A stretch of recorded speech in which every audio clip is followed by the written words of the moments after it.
So many steps. Let's see. Are we live? 15.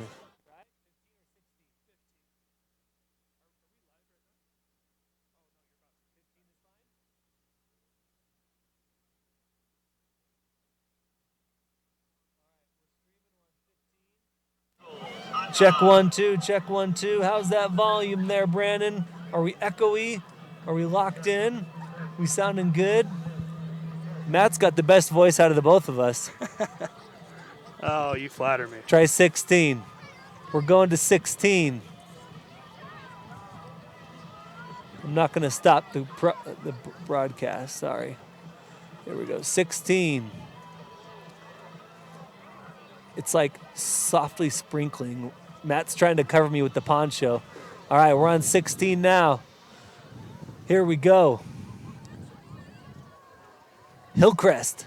Last time I broadcast Hillcrest game, I called them Highland half the time. I was a disaster. We'll watch for that. This time, sorry, Matt. This time we're doing Hillcrest. Matt's going to correct me, though, every about 10 minutes. Joel, it's... Are we live? How about now? Okay. How about now? Can you hear us now?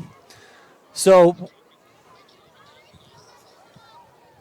well, we're streaming. Let's see. Oh, my back. Oh, my back hurts. Oops, sorry. Here, let me go to the other side.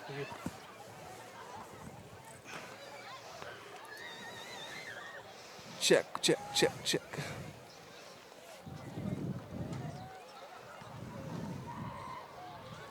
Oh, yeah, 6:50. Yeah, we should be going now.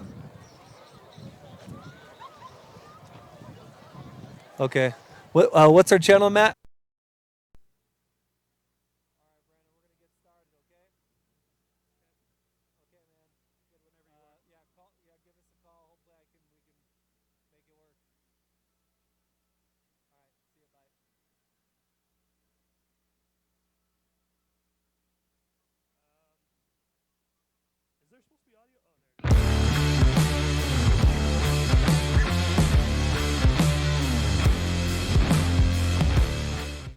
All right, I put this on one check. Is that okay? Draw? That was fast and secure.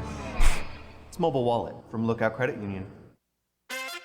Dear road rivals, you may have four wheels and a similar build, but our resemblance ends right there.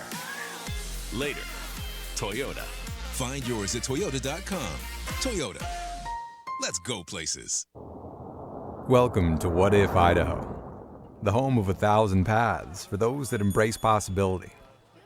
There's no better place to be if you're looking for that next career, or just exploring. Life is a wide open door, no matter your age. Here at Next Steps Idaho, you can research careers and training options that work for you, and start a dashboard to keep your plans moving forward, so you can route your path from what if to what is at nextsteps.idaho.gov. A hit in the morning, another between class, after school, and more before bed. Vaping sucks you in quick. Not to mention all the chemicals and health problems everyone's talking about. That's why thousands of teens are ready to take back their life their own way with My Life, My Quit. When you sign up with us, you'll get a free and simple quit plan that makes it easier to stop vaping. Visit mylifemyquit.com or text Start My Quit to 36072. We're Valley-wide cooperative. For 100 years, we've been your first choice for residential and commercial propane, fuels, oils, and lubricants. We service HVAC, install water heaters, propane tanks, and accessories. And yes, we'll even deliver right where you need it. Because for us, serving is more than a job, it's a way of life. We are proud to employ your neighbors and to be a cornerstone of your community. We're Valley-wide. Yesterday, today, and tomorrow. We're here for you. Always entertaining and occasionally controversial, the East Idaho Prepcast covers every inch of District 5 and District 6 activities in Idaho. Just think about this. The Highland Ram cheerleaders won their 14th 5A title in the past 15 seasons. And then they went on to win the national competition in California. Hosted by Sean Kane, the East Idaho Prepcast features the biggest stories happening in your area. Just go to IdahoSports.com and click Prepcasts in the menu to get caught up on what you've been missing. Or check out each week's episode on the IdahoSports.com YouTube channel, Facebook page, or wherever you download podcasts.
Good evening and welcome to this IdahoSports.com GameStreams production of Gate City Game Night, presented by Lookout Credit Union and Mountain View Event Center. Additional coverage on IdahoSports.com is presented by Project Filter, the Idaho Department of Health and Welfare, Valleywide Cooperative, Next Steps Idaho, your local Toyota dealers, and the Idaho Transportation Department. Tonight we come to you live from Lookout Field, the home of the Pocatello Thunder, where the Hillcrest Knights will take on the Pocatello Thunder. It's great to have you with us. My name is Joel Richardson. I'm joined in the rain by Matt Kelly. Matt, how's it going, man?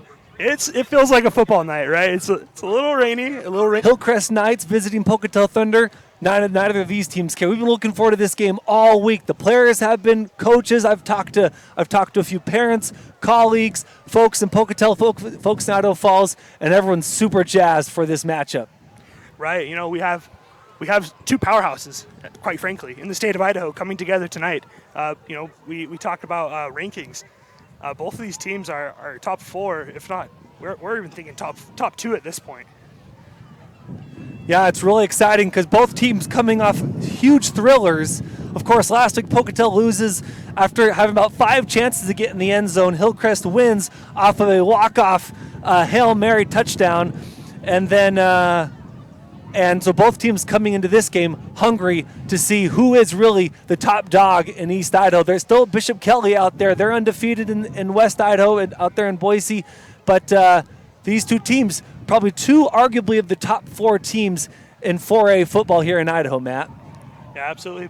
Bishop Kelly obviously being in the state championship game last year against Skyline, where Skyline ended up taking that title. But the 4A level in the state of Idaho is certainly action-packed. You don't want to miss a minute. Definitely. Got some great games for you tonight. This one, we think, of course, we're here, is going to be the best one. Again, looking forward to this one. Players down there shaking hands and getting ready to come out The question is for tonight's game, offense, defense are both strong for both Pocatello and Hillcrest. Whoever has ball last, I really think wins, Matt. Yeah, it's going to be a slugfest. You know, it's a wet game, and so coaches instantly think, I want to keep this on the ground. I want to keep ball control. So I'm expecting a lot of carries by our big running backs this game. And, when you do have that running game going, that allows you to control clock. And when the running game is going well, that usually wins you ball games. So, yeah, with this weather, I wouldn't be surprised if both teams keep it on the ground. Of course, both teams, especially Pocatello, likes to spread it out. They have a good mix of throwing and running. Hillcrest, they kept it on the ground a lot last week against Skyline, ended up throwing that Hail Mary to win it. So, obviously, that worked out. But here we go. We're getting ready to start this first quarter of action. Hillcrest, Pocatello, who will be the 4A king of East Idaho and potentially of Idaho? It starts tonight for Hillcrest Knights. Pocatello Thunder. Hillcrest Knights kicking it off to start off this match. I'll grab you a player for that Hillcrest. Number 21. And I have Aiden Neild will be kicking off for us tonight.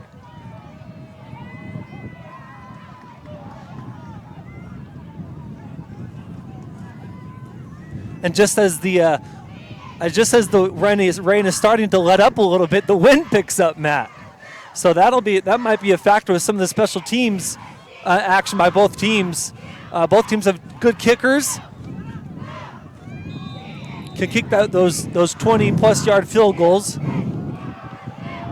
And here we go. Squib kick to the ground.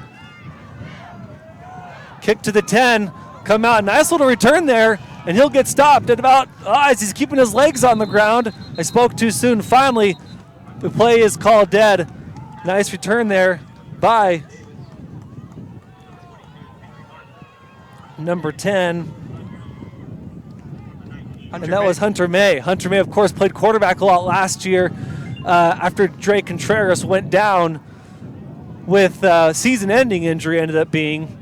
Hunter May got a lot of good experience playing quarterback. Of course, so he's usually a wide receiver and takes those special teams. So here we go. Pocatello will start on offense, receive the ball first. Hillcrest will receive the ball in the second half. Of course, Pocatello started a little slow last week, Matt, so we'll see if they can get going a little bit faster this week. Yeah, I think we already see some good things coming out of Pocatello already. You know, just the return, being able to scoop that up and bring it out to the, we'll call it 28-yard line. I like to see that. So Pocatello starts the 28, handoff, left side. He's going to go for no gain, actually loss of one. And that's a handoff to Reich and Echohawk. Loss of one will bring up 2nd and 11. We'll maybe put him on the 28 now. We'll say that.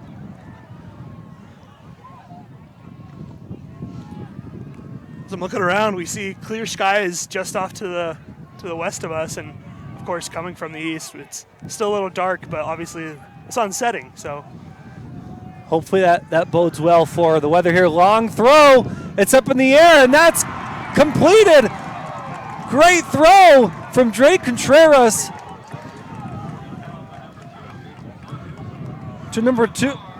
Great reception by Julian Bowie to keep his rings this year. Obviously, he didn't play the last couple of years, but playing his senior year to see if he can help this team get to the state championship. And just beyond his player, another throw to number 1, Julian Bowie. Pocatello hoping to make a deep run. Well, first get to the playoffs, but then make a deep run in the playoffs. A lot of seniors, a lot of leadership on this team. Unfortunately, there's a lot of great teams as well. Of course, in Bishop Kelly, Hillcrest, Skyline barely lost last week to Hillcrest. So they'll have something to say about Pocatello's playoff chances. Well, it's been said about these new venues that we have in Gate City and Pocatello down here. We have obviously Lookout Field that we're at here tonight. It looks really great under the brand new lights and brand new turf. Beautiful field out here at Lookout. Super grateful for Lookout Credit Union for helping sponsor this field. Ball is up, and that's going to be another overthrow from Dre Contreras. The play is there, Matt. Yeah, he's got the read for sure, and he's always consistently about a step and a half ahead of his defender. I think they just got to connect on that. Yeah, yep. Super close on both those throws from Drake Contreras to Julian Bowie. That'll bring up 3rd and 10. Excuse me. Yep, 3rd and 10 on the 46-yard line. Again, Pocatello had a slow start last game, trying to avoid that in this opening drive. Trips right. Contreras is running, finds a man open, and that falls incomplete, gets sandwiched, and there's going to be a flag on the play. It's a bit of a late hit or unnecessary roughness. We'll see what they call. But he got sandwiched there on the pass, Matt. Yeah, of course. And, tonight we have our 5th district officials here tonight, and they call a good game. And so I think they'll talk it out, see what they saw, and match up. Parker Smith was the intended receiver. Ball hit his hands, but immediately got hit hard between those two players. Not sure what they're going to call here. One official waved his hands like he was. We'll see what White Hat says.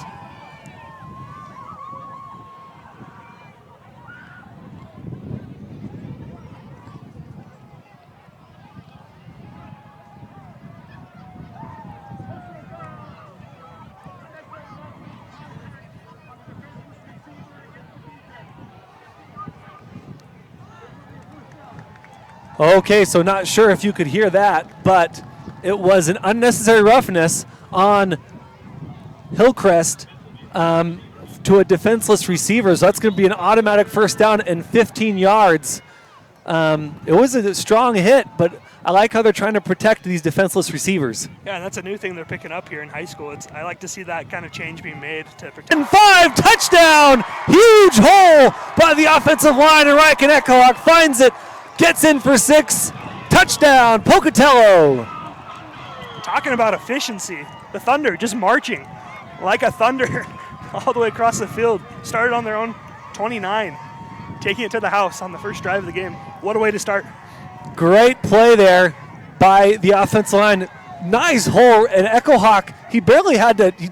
A lot of times Echohawk is he'll juke his way to get to that hole or get to the outside, then he'll cut inside. That time he barely had to move, got to the hole quickly, hit it, and he was gone. Here comes the extra point. Snap is good. And kick is good. Hold is good, kick is good. And that'll be 7-0 Pocatello. Like you said, Matt, great first drive, starting about the 27-yard line and march all the way to 7. Garrett Keller, number 24, for the kicker. That puts him on the board. Yeah, and I believe he is also the place kicker for Pocatello. While we're waiting, we'll take a second to recognize the sponsor, Primetime Auctions. Primetime Auctions is a proud supporter of local high school athletics and wants to wish everyone a fun and safe season. Primetime Auctions is the best place to bid online for anything you can think of. Vehicles, equipment, estate, antiques, and even real estate. Primetime Auctions. Appreciate their support of this event. I always drive past their warehouse over at the mall here in Pocatello. It's to head into the gym. It's a really interesting thing we have in the community. Appreciate all of our sponsors. And it's nice to support each other in the community. And we even have a rainbow here, Matt. I don't know if you can get that. Obviously, we want to get the game, but maybe on the next break, a nice high kick, and they call for fair catch. That's a fumble at the 20-yard line. They jump on it immediately, and that's going to take them back to about the 17-yard line. We got a really sweet rainbow coming over here, northeast side of the stadium. Don't know if you can see that through you can see that through the camera. Really beautiful shot there. Matt, the cameraman, doing work tonight. Appreciate his support, helping us get this game to you folks out there, wherever you are. Grateful to have you with us. Again, my name is Joel Richardson. I'm joined by Matt Kelly, Blackfoot's pride. Blackfoot, of course, those of you who don't know, about 20 minutes north of here. And we get to look at Hillcrest offense for the first time. They're going to keep it on the ground for a couple. You know, you see a play like that and you think, it's just kind of boring. They're not really turning anything. And obviously, 1 yard or yard and a half here and there, it's not great. But as you start chipping away, you know, you only need 3 yards each down, and that's how games are won, by time consumption as well as just chipping away at yards. Definitely, and Peyton King good at that. Last week had a lot of rushing yards. Nice tackle there by the Pocatello linebackers. Of course, as I bring it up, that means Pocatello heard me, and they're going to stuff him for no yards gained. And that was Devin Rodriguez on the tackle. This group of Pokey linebackers, all seniors, really tough. They love to hit hard, and they love to get those tackles for loss. 3rd and about 7 to go. Takes the snap. It's low. He rolls to his right, far side. He fires, and that's completed for a first down. Great catch there by Hillcrest. Good throw by Peyton King, the quarterback. Already we're seeing, similar stories on both sides of the ball. Both able to put it in the air and trust that the receivers have the dry hands, and not only dry but warm. It is quite chilly tonight. Definitely. Again, it was just raining, right? Sprinkling, fine, whatever, and then the wind is picked up. And my hands are shivering, man. I got to control my hands up here. Went to put on my gloves, and they're soaking wet. Peyton King takes the snap, throws the outside of a screen pass, and he gets some good blockers, but hit immediately by Devin Rodriguez. And that's going to be a gain of about 4 yards. Peyton King last week, Matt, 14 of 27, 182 yards in the air, but 105 yards rushing. And then 2 touchdowns versus Skyline. Of course, he wasn't the one who threw the Hail Mary. That was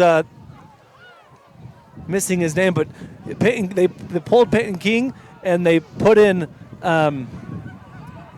somebody else who has a really nice arm. Can't think of his name right now. We'll bring it to you, because that's what we do here at IdahoSports.com, and let you know that was. Nice slant pass. There's got it. It's Tyson Sweetwood. Tyson, while you hoops commit. That was Jace Judy here on the reception on that slant. And that got them another first down to be a back and forth battle. There will be some turnovers, no doubt. To the end, and I think it's going to come down to conditioning. Whoever can stay on their feet the longest. Trying to find someone, ends up running it. Number 7, Jackson Romero. And Romero, again, another senior of the senior-heavy team.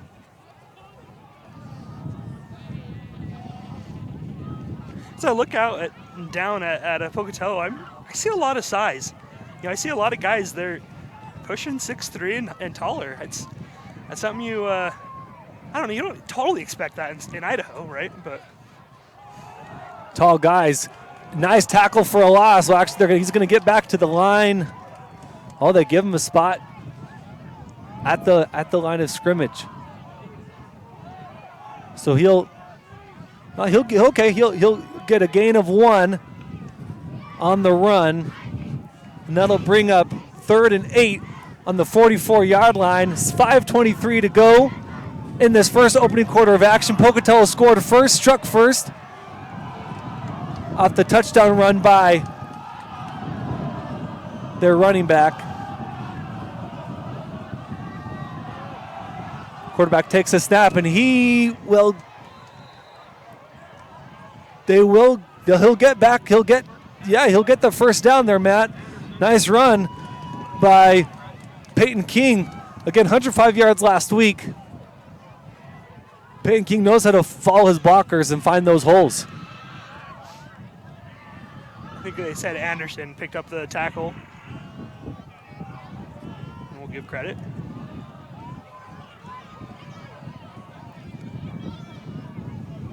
So Hillcrest continues to drive. Motions a man left to right. Oh, got this end tackle, number 16. Just barely jumped, Pocatello. Okay, so we got some encroachment on Pocatello. That'll be 5 yards. A gift. Pocatello last week played pretty cleanly against Highland.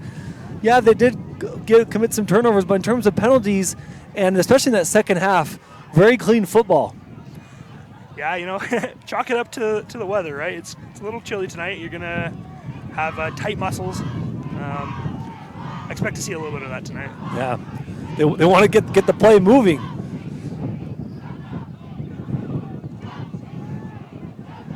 Throws up. It's a long one.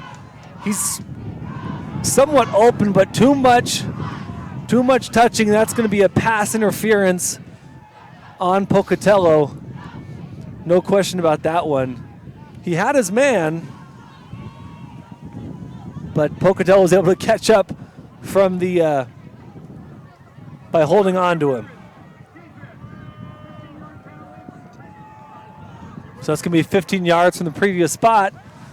Of course, this isn't the NFL where they get to march all the way up to where the penalty occurred. So they will cross into Hillcrest will cross into Pocatello territory, all the way up to the 32-yard line. So 2 penalties in a row. That's 20 yards worth of penalties right there, Matt. Yeah, it's definitely going to be talked about next week during practice, if not at halftime. Hillcrest takes the snap. Nice comeback by, and big hit there by Pocatello. You know, and that was number 5. Go ahead, Matt. I was just going to say, Pocatello is number 21. The end rusher definitely had a hand up there. Parker Smith almost had that swatted. I was just going to mention head coach here at Pocatello, Coach Spillett.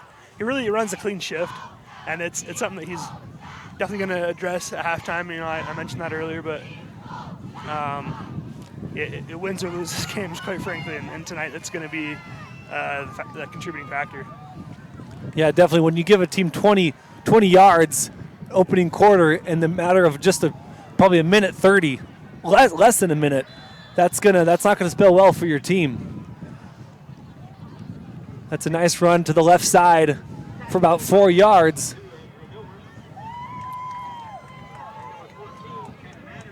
They'll give him 3 yards, so they'll bring up 2nd and 7. Oh, excuse me, 3rd and 3. Okay, so it was 4 yards. So 3rd and 3 on the 20-yard line. The scoreboard has to keep up with us, Matt. You know what I mean? Quarterback under center. 3rd and 3. Can Pocatello get a stop here? Fake handoff, throws outside. He's open. He's going to get a couple more after that first down, and he's brought down at the 18-yard line. Nice little out route there by Hillcrest. Yeah, absolutely. I really like that boot, just right out the side. His intended receiver just really picked that up. Obviously took the hit as he went down, but he had the angle on the defenders and just got underneath. And I believe on the catch that was Daniel Rogel on that out route. Nice play there by Hillcrest. The rain has stopped. The wind is still going, but we're dry, baby, and that feels really good. Quarterback under center, hands off left side. He's got holes. He's marching. He's moving his legs. Finally brought down after a gain of about 9 yards. Great running there by Trayson Keller. And Bruner on the tackle. Trayson Keller, obviously one of Hillcrest's better runners. Has had a great season so far. Been able to call his name a couple times this year. Last week, 44 yards rushing and a touchdown.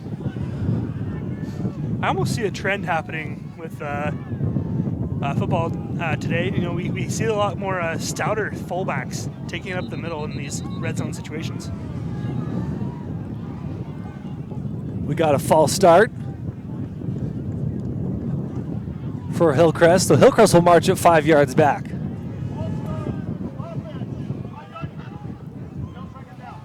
And it's really cool that they have the head ref mic'd up, Matt. Yeah, that's one of the improvements they've made here at Lookout Field.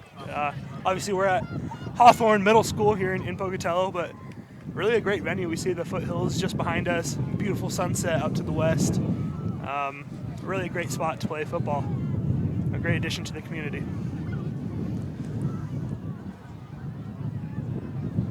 Quarterback under center, Peyton King. He throws it high. It's going to be a jump ball.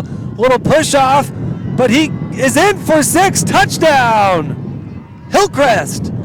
And that is our guy number 0, Isaac Davis, on that jump ball. That's what they like to do with him. Put him on the outside and let him go and get that. I had that feeling. The previous play on that run, they were all, it was a called run. Everyone was packed in tight, and everyone knew where the ball was going, but they had the guy with the legs to take it. But this next play, they line up Isaac Davis on the outside, and I think everyone and their dog knew where that ball was going, but there's no stopping him. Great catch by Isaac Davis. They're going for the 2-point conversion, but that's going to be a failed 2-point conversion.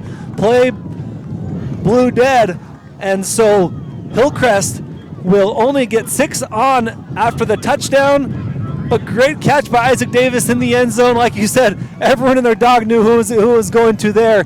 But great job by Isaac Davis to bring that down, even with a guy draped on him. But extra point or 2-point conversion is failed. Great defense there by Pocatello to stop that. And Pocatello leads 7-6. I think we see good things happening on both sides of the ball. We saw, both teams moving the ball. Ultimately, the most important part in this kind of environment. Just notice this, Joe. We have the rainbow connecting on the other side now. All right. The rainbow connection here in Pocatello. Gate City game night.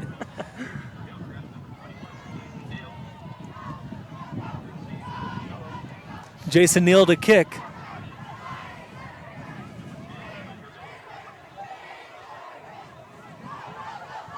Hunter May and Carson Christensen out there to receive.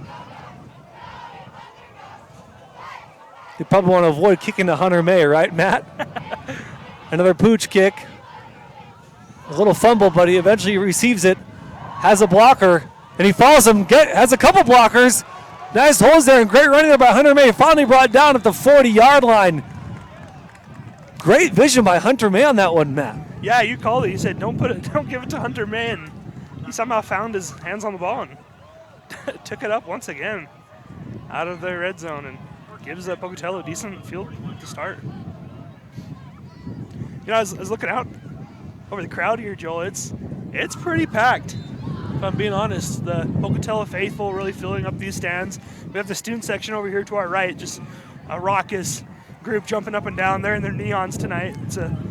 That's a fun game, and then obviously Hillcrest travels really well too. Yeah, great atmosphere, even though it's a little windy now. Now that the wind has died, or the rain has died, and here goes a ball super high. That's going to fall incomplete.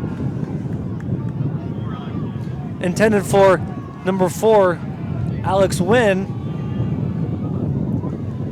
That's going to bring up 2nd and 10 with 45 seconds to go in this opening quarter of action. You're right, there's a lot of umbrellas, but the umbrellas are starting to get put away a little bit.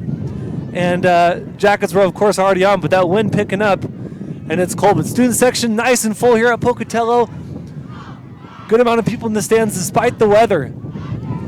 Handoff to Reckon Ecklock to the left side, and he's going to be stood up for, and actually falls forward, which is what you want to see from your running back.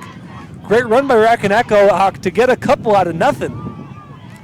Joel, I'll stop mentioning it after this, but I need a metaphorical bridge to get over. It's just gorgeous here tonight. The sunset just behind us. The storm kind of coming past, and speaking of the storm, that's the motto for Pocatello. Pocatello Thunder, they like to go into that storm. Ball's up, dangerous throw from Drake Contreras, falls incomplete.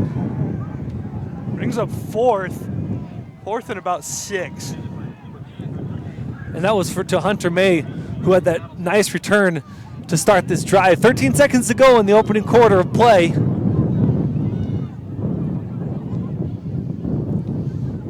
Yeah, and there's their kicker out to their punter. Put it away. So 4th and 6 on the 45-yard line. You don't see this too often. Kicking on the 45. Got a crosswind coming, I guess it's. And a pretty good punt for how much crosswind is coming through, like you said. And the ball is bouncing, and they finally stop it from bouncing any further towards Pocatello, and it'll stop at about the 30-yard line with 3 seconds to go before the end of the first quarter. Yeah, you say that, it's definitely something you could be worried about with the wind. You know, you don't want to head back the wrong direction with bounces, and Pocatello covers the spread really well. So Hillcrest comes out. They're spread wide in their deep field pattern. Twins left. Ball is handed off to the right side, and he's going to be stopped for no gain. Actually, a gain of 1. They'll give him some forward progress, and that'll end the first quarter. Pocatello strikes first off a run by Reich and Ecklock there, and their extra point is good. They're up 7-6 on Hillcrest after Hillcrest scored a touchdown from Isaac Davis. We'll take a timeout, have some commercials, and we'll be right back. You're watching Gate City Game Night on IdahoSports.com.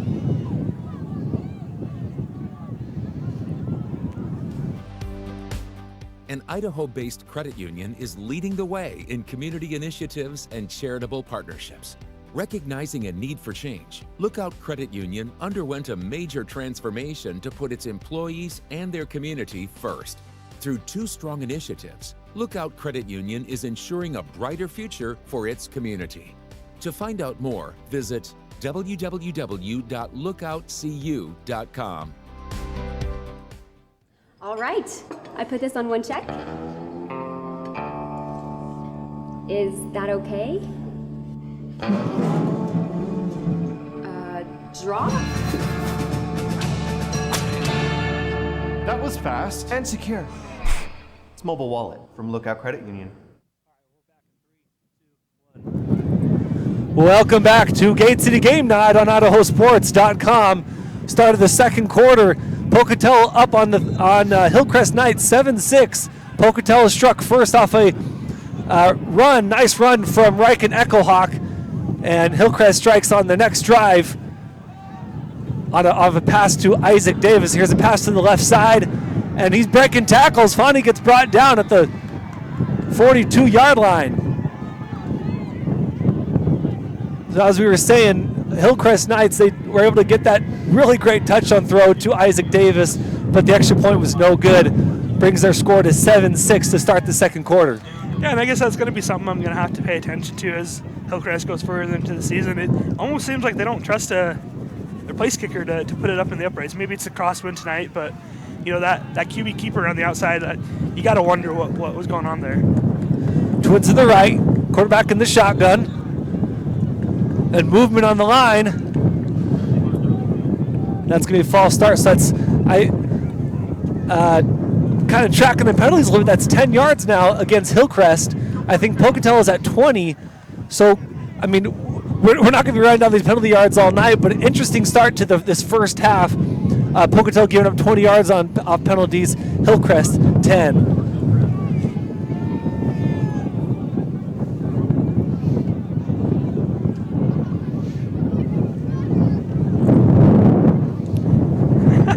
That wind is ruthless. It's coming across on the mics. We're sorry you get that wind on our mics. Maybe we can cover up our mics a little bit.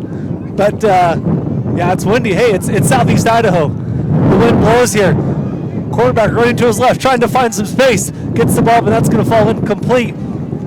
Nice job by Hillcrest quarterback to avoid the sack. Now the wind is blowing our papers everywhere. You know, it's not southeast Idaho without some wind causing some mischief.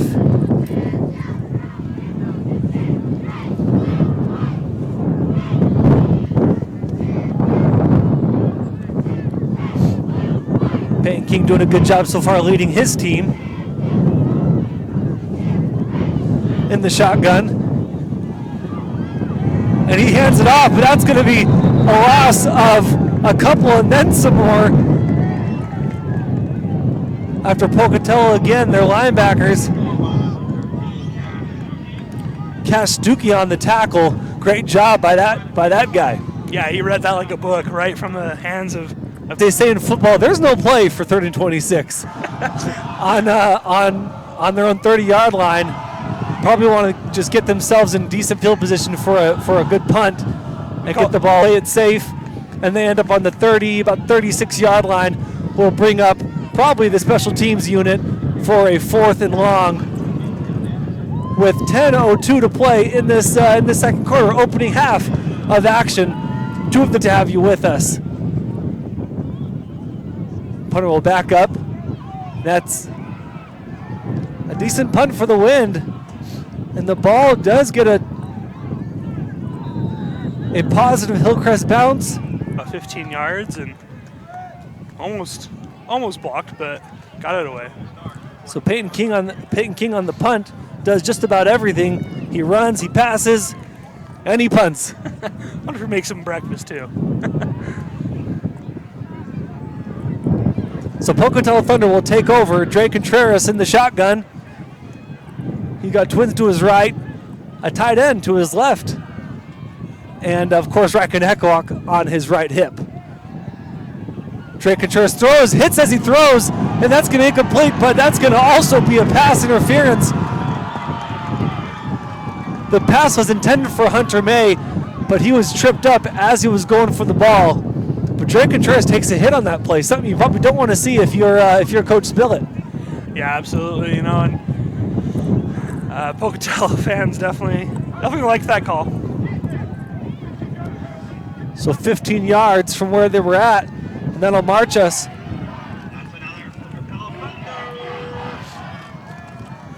to, go ahead, Matt. Just across the 50, we'll say 44. Yeah, 44-yard line, Hillcrest territory. So penalties starting to stack up now for Hillcrest. They're about 20, 25 yards off on penalties. Handoff will get about a yard for Riken Echohawk. You know, Riken Echohawk had a great year last year. Of course, Dre Contreras was injured. Hunter May comes in, and they hit the round game a ton. Riken, almost like teams didn't really know about him, and he would break away for big yard gains. Saw a couple of his big runs. Really impressive. It seems this year they're mixing it around a little bit. They have a good quarterback now in Dre Contreras. Hunter May was fine, but just didn't have the experience Dre Contreras has. This year they're starting to throw it around a little bit more, and Riken Echohawk, I've noticed, hasn't had those big runs like he had last year. Big throw after he rolls to his right, and he falls, and the ball falls incomplete. No pass interference. Hunter May just tripped. Maybe that wet field, the turf monster got him. Yeah, you start to see it clump up when it gets a little wet like this, and you know your cleats just stick a little bit longer, and ultimately this is a new field. All things considered, this field is, I don't want to say not broken in, but in a sense, you know, we're kind of at that point. Speaking of other new fields, Hillcrest, they also have a brand new stadium up there in Ammon, Idaho. A lot of really great things happening for East Idaho as far as certain companies coming in and supporting Lookout down here, Lookout Credit Union, and Westmark Credit Union up in Ammon. Yeah, it's great to support these athletes, and there's money in it. People want to come see their kids, want to see their community participate in these sports. So it's a great business opportunity as well. Throw, he's open, that's completed, and that's going to be 10-5, touchdown, Pocatello! So Julian Bear, they finally connect. They had a couple incomplete passes on their first drive early in the first quarter. Both times they couldn't hit him, but he was wide open. This time, connect, wide open, 6 points, Matt. Yeah, absolutely. He was being patient on that. He knew that eventually they're gonna connect huge for the for the long ball, and it worked out on this one. It was just kind of a deep slant. I wouldn't even say deep, just kind of about a 15-yard slant. But Bowie was wide open. He's beat his guy every time. They just couldn't connect, and they do connect though on that play. Touchdown, Pocatello. Looks like we've got a false start. They're going to back it up 5 yards for the extra point. And that's interesting. Okay, so he jumped. All right, I was curious to. Anyways, you know, a good call by Pocatello to decide to be be moving the ball. Well, I guess never mind. It was the start of the second quarter. Luck was on Pocatello's side as they're kicking into the wind versus kicking south, kicking north, of course. Field goes north to south, and kick is up, and kick is good. 14-6. Pocatello leading the Hillcrest Knights in this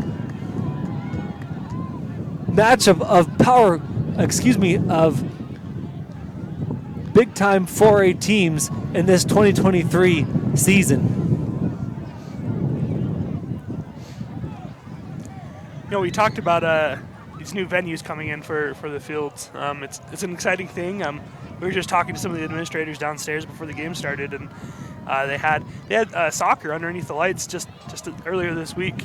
I think it's a great thing that we can include not only just the football team but as well as other sports. And before the game, we were watching the marching band perform and practice, and obviously they'll perform at halftime. I think it's just a good thing all around. 14-6. Pocatello puts it ahead one score. 8:33 on the clock. So far, we've kind of mentioned the time management. Hillcrest obviously taking a big chunk of the first quarter on their scoring drive.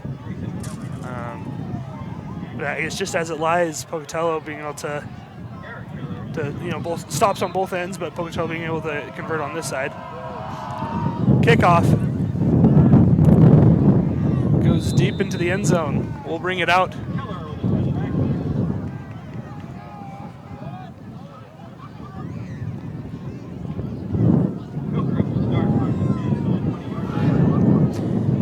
I have a couple quotes from last week's game, excuse me.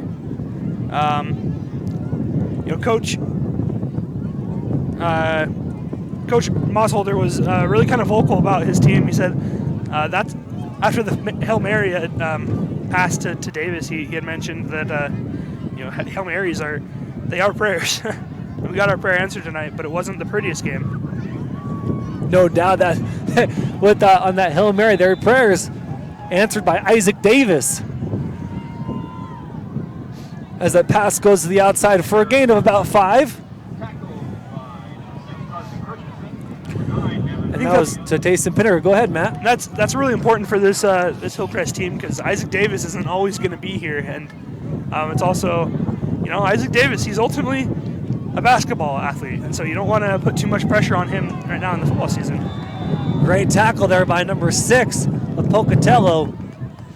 That's Carson Christensen again. That's 2 tackles in a row from Carson Christensen. Again, that part of that group of linebackers that are just super strong and love to come down hard on those tackles. Pocatello really feels like they're playing with a lot of momentum right now. They're coming downhill fast and hard. I wondered how they would respond to last week's heartbreaker against their big rival Highland, and they've come out firing tonight. Pass over the middle, that's caught. Nice open play from Sheldon Nelson. Great throw from Peyton King. Sheldon Nelson just a slant down the seam, slanted inside, found that soft space that the Pocatello zone was showing, and plenty for the first down, Matt. Yeah, Coach Spillett saw that the Pocatello's bringing their guys hard on blitzes, and just was able to go over top of them. 1st and 10 on the 42-yard line, 7:18 to go in the second quarter. Handoff straight up the middle, and he's going to be tackled after about a gain of 1. And talking a little bit more about Pocatello kind of coming out, how they would come out. They came out fast. They scored in the first, scored in the second quarter. They had to punt it on one of those on their second possession. But Pocatello not wasting any time. Now as we have this encroachment from Pocatello, they're jazzed. Obviously they're playing hard. They're playing fast. Even have committed a couple offsides penalties. But I like the energy that they're coming out with tonight, Matt. Yeah, absolutely. And it's if you're Coach Spillett, it's a double-edged sword. You want to see the intensity, but also you want to be clean. Peyton King in the shotgun. He's got twins right. Calls for a man in motion, and Peyton King is running to his left. He gets a hole, great block, and he's finally tackled at the 40-yard line after a gain of about 8. First down, Hillcrest. Yeah, I like that misdirection. Bring the guy in and swoop to that direction. Definitely, and that guy, the guy he brought in, ended up having a great block on that outside. So nice blocking there from Hillcrest to spring Peyton King for that first down. Yeah, Coach Mossholder really a genius when it comes to the play calling tonight. Trips right. It's going to be a handoff up the middle, and he finds a nice big hole there, and he will get about 10 yards. So Hillcrest starting to march really nicely with 6:06 to play in the second quarter. All things considered, besides the few penalties and obviously the 3 touchdowns we've had tonight, the clock has been consistently running, and it's about an average for tonight's game. Run up the middle, it's stuffed, but maybe got the yard to advance the sticks. I think they're saying yes, it is. So we got the first down by Trayson Keller.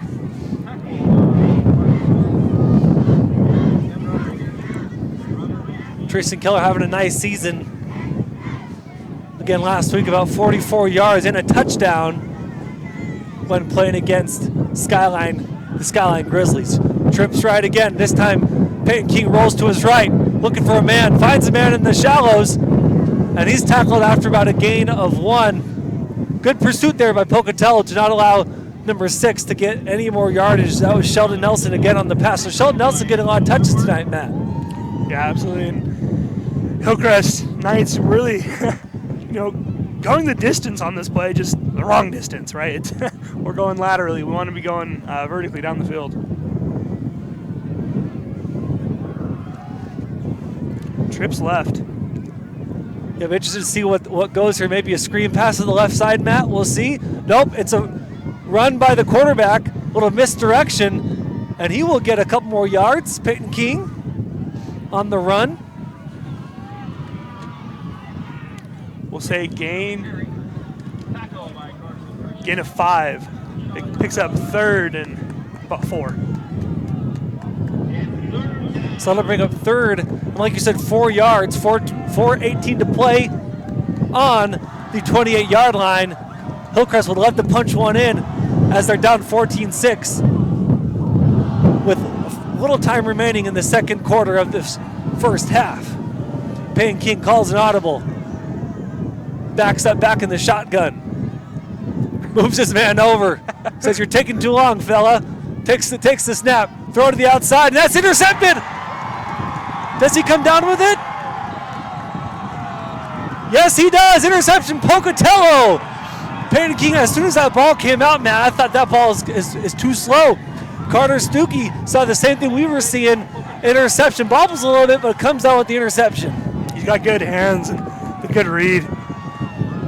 Just Peyton King just held it maybe just a second too long. The rush, to get the play off, and he's smelling points here down in his own red zone. It just fell away.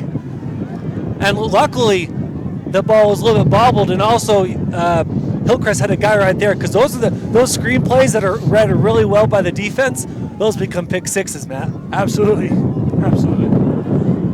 So Pocatello takes over after the Stuckey interception. Throw to the outside to Hunter May, and Hunter May is fighting to stay on his feet. Now he's going backwards, still on his feet, and finally goes down. But looks like they're gonna maybe give him some forward. No, okay, so he's gonna lose a couple. Bring up 2nd and long with 3:28 to play. Yeah, and you mentioned the screen pass. They went directly to that. Obviously, May's just going the wrong direction. They were going to give him some forward progress if he would have gone down, but he kept fighting for those yards, which again, Pocatello has come out fighting hard in this first half, which you love to see if you're Coach Spillett and Pocatello fans. And the student section is fired up as they cheer their team on to victory. Trey Contreras, long throw, and that's going to fall incomplete, but another pass interference call by Hillcrest. A little showmanship there by number 1, Julian Bowie. But he was touched, but really sold it a little bit more to the referees. and gets the pass interference call. I wonder if he's in an acting class here in Pocatello. Those arms were definitely flayed a little bit more than probably needed to be. But sometimes you need to tell the ref, hey, he's on me, right? And kind of move your arms and show them I cannot move while this guy is draped on me. Yeah, and the ref, he was down here. He was following the play, and so yeah, it's all in all good decision. Yeah, good call by the ref.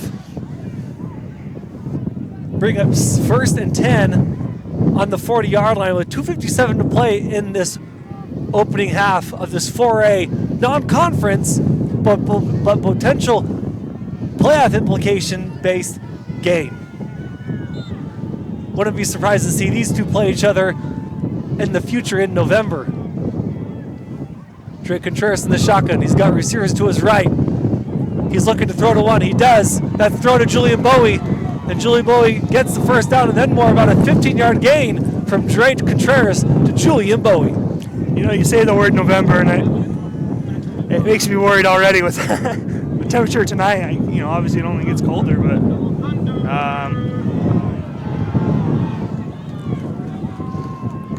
luckily, a lot of times those November games, they're inside at the Holt Arena. Grateful for them for hosting these football games so many years.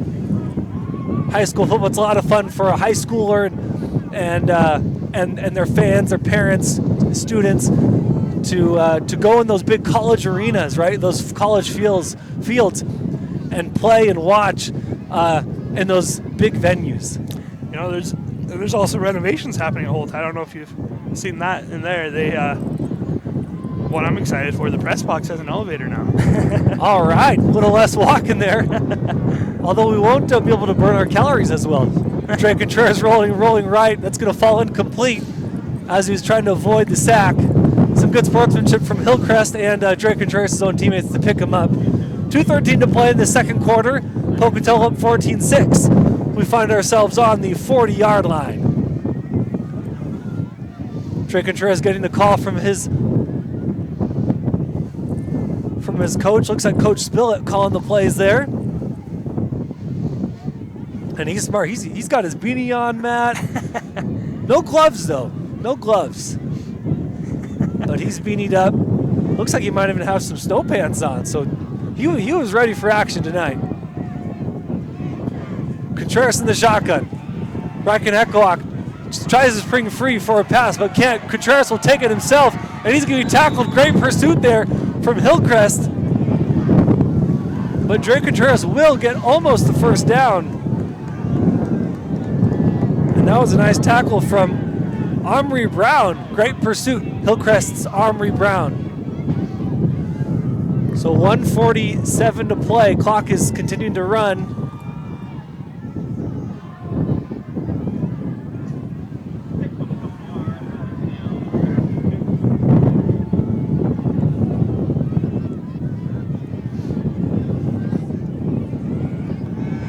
Drake Contreras naked backfield, but that pass is blocked, batted down. Great play by the defensive line of Hillcrest. So we bring up a 4th and short at midfield. What do you think here? I think it's 1:27. You've been moving the ball really well. I think you go for it. Probably put the ball in Bracken Echohawk's hands, but it looks like they're going to bring out the punting team and play it safe. You are up 14-6. Yeah, maybe just take that going into the into the second half.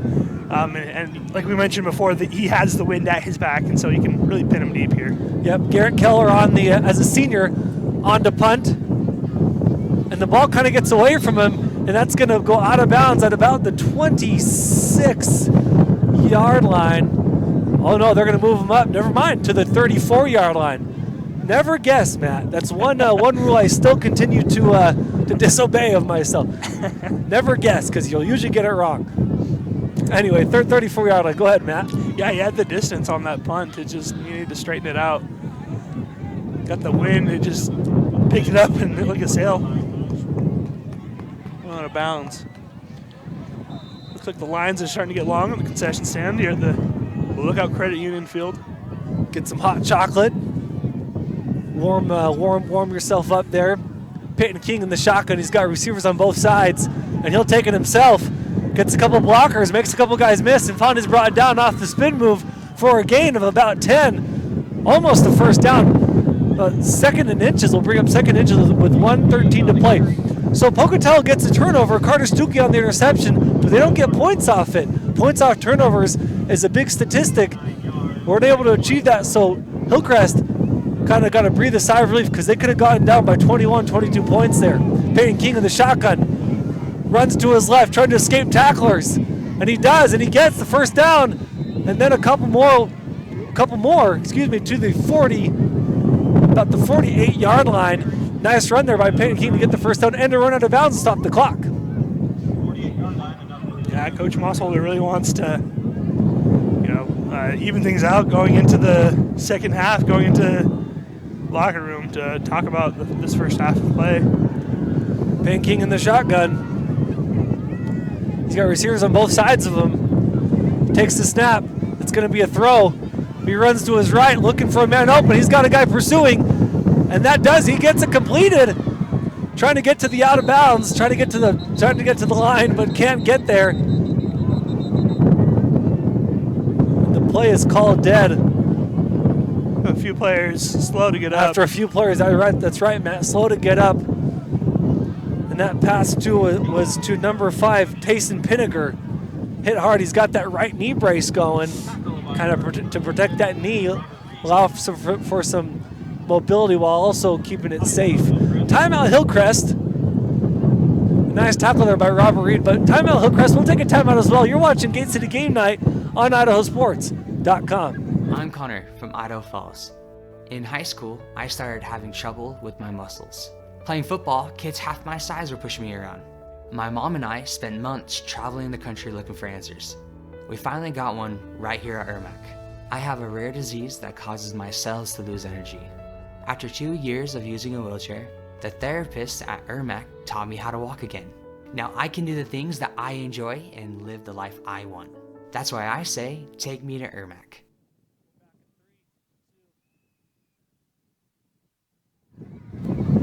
Welcome back to Gate City Game Night on IdahoSports.com. It's almost the end of the second quarter.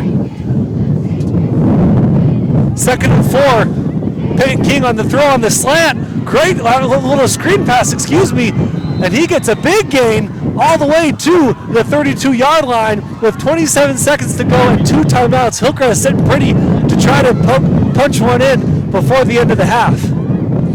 They go in a hurry-up offense. Peyton King rolls to his near side, and he's throwing, and that's going to be out of bounds. Good call by Peyton King. No one was open, and stops the clock dead with 15 seconds to go. Of course, you still have 2 timeouts left. They're on the 32-yard line. What do you draw up here, Matt, if you're the offensive coordinator? Yeah, I think you keep it spread. Keep 15 seconds. It's not a lot of time. You got a few looks, but you're going into the wind. Spread it out wide. I personally want to see Isaac Davis go one-on-one. Right? Where's number 0 out there? Little jump by. I feel like you got to get it maybe a little bit closer, and then you try to do the Isaac Davis special. Peyton King rolls to his left.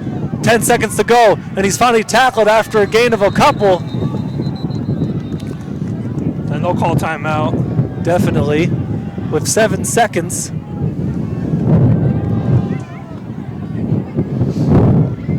So maybe I have 2 more looks at this. So timeout Hillcrest, and while Hillcrest takes a timeout, we'll take a timeout as well. Gate City Game Night. You're watching on IdahoSports.com. Salt Lake City. Last year, while climbing in the Tetons, I fell nearly 600 feet. My hip bone was broken and exposed. I could see my quad muscles, and I had lacerated my liver. And I knew right away that blood was filling my abdomen. After a 3-hour rescue operation, I was airlifted to Ermac's Trauma Center. I was rushed into surgery. Then their amazing team worked with me for weeks of rehab. Thanks to their incredible care, I've made a full recovery and I'm back to doing the things I love. And that's why I say, take me to Ermac.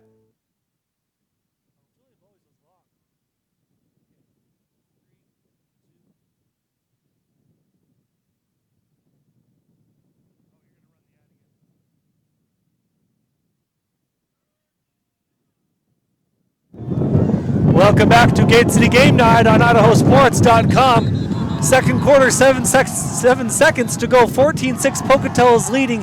Hillcrest takes a timeout. Took their second timeout. They lined up. Pocatello. And now Pocatello takes a timeout to kind of maybe get a read of what Hillcrest was trying to do. And Pocatello on 3rd and 7 takes a smart timeout, Matt. Yeah, Coach Spillett says I can do that too, and calls his own. Hey, you can't take them with you, right? Exactly. So might as well use them, see what the other team is lined up in, and we'll stay here during this timeout. Again, 14-6 as we close this first half of action between two powerhouse teams of 4A football here in Idaho. In the rankings, you have media coaches poll are the same for the top 4. I think the top 5, it's all the same actually. Bishop Kelly first, Hillcrest second, Pocatello third, and Skyline fourth. Thank you. That wind is like freezing my brain. Peyton King on the shotgun and goes to take the throw, but kind of a weird play there. That's gonna be a penalty. He kind of sat there in the pocket, didn't really move, and then kind of just throws it away. Not sure what Peyton King was trying to do there, but it's an incomplete pass with a penalty marker on the field. You love it when football turns 7 seconds into 7 minutes.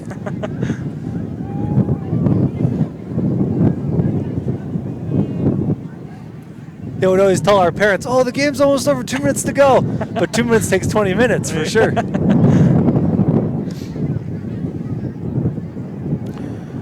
Oh, they'll wave it off.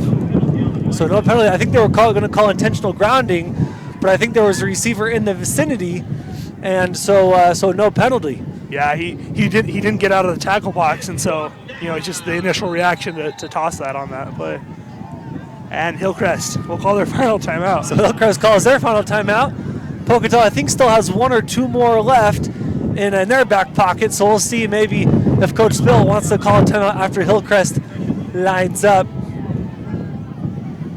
And we talk about these powerhouse teams in 4A football. Coach Berger of Skyline in preseason, we asked these coaches, hey, who should we be looking out for in terms of teams throughout Idaho in your classification? And Coach Berger said Hillcrest. Watch for Hillcrest. Hillcrest has a lot of good leadership, strong players, and then Isaac Davis, oh by the way, coming in, a surprise to a lot of folks at wide receiver. And Hillcrest so far has made Coach Berger an honest man, as Hillcrest is undefeated going into this game, but find themselves down 14-6. Peyton King takes the snap, long throw. That's incomplete. Great defense there by Pocatello, and that's going to be zeros on the clock to end the first half. On the coverage there was number 22.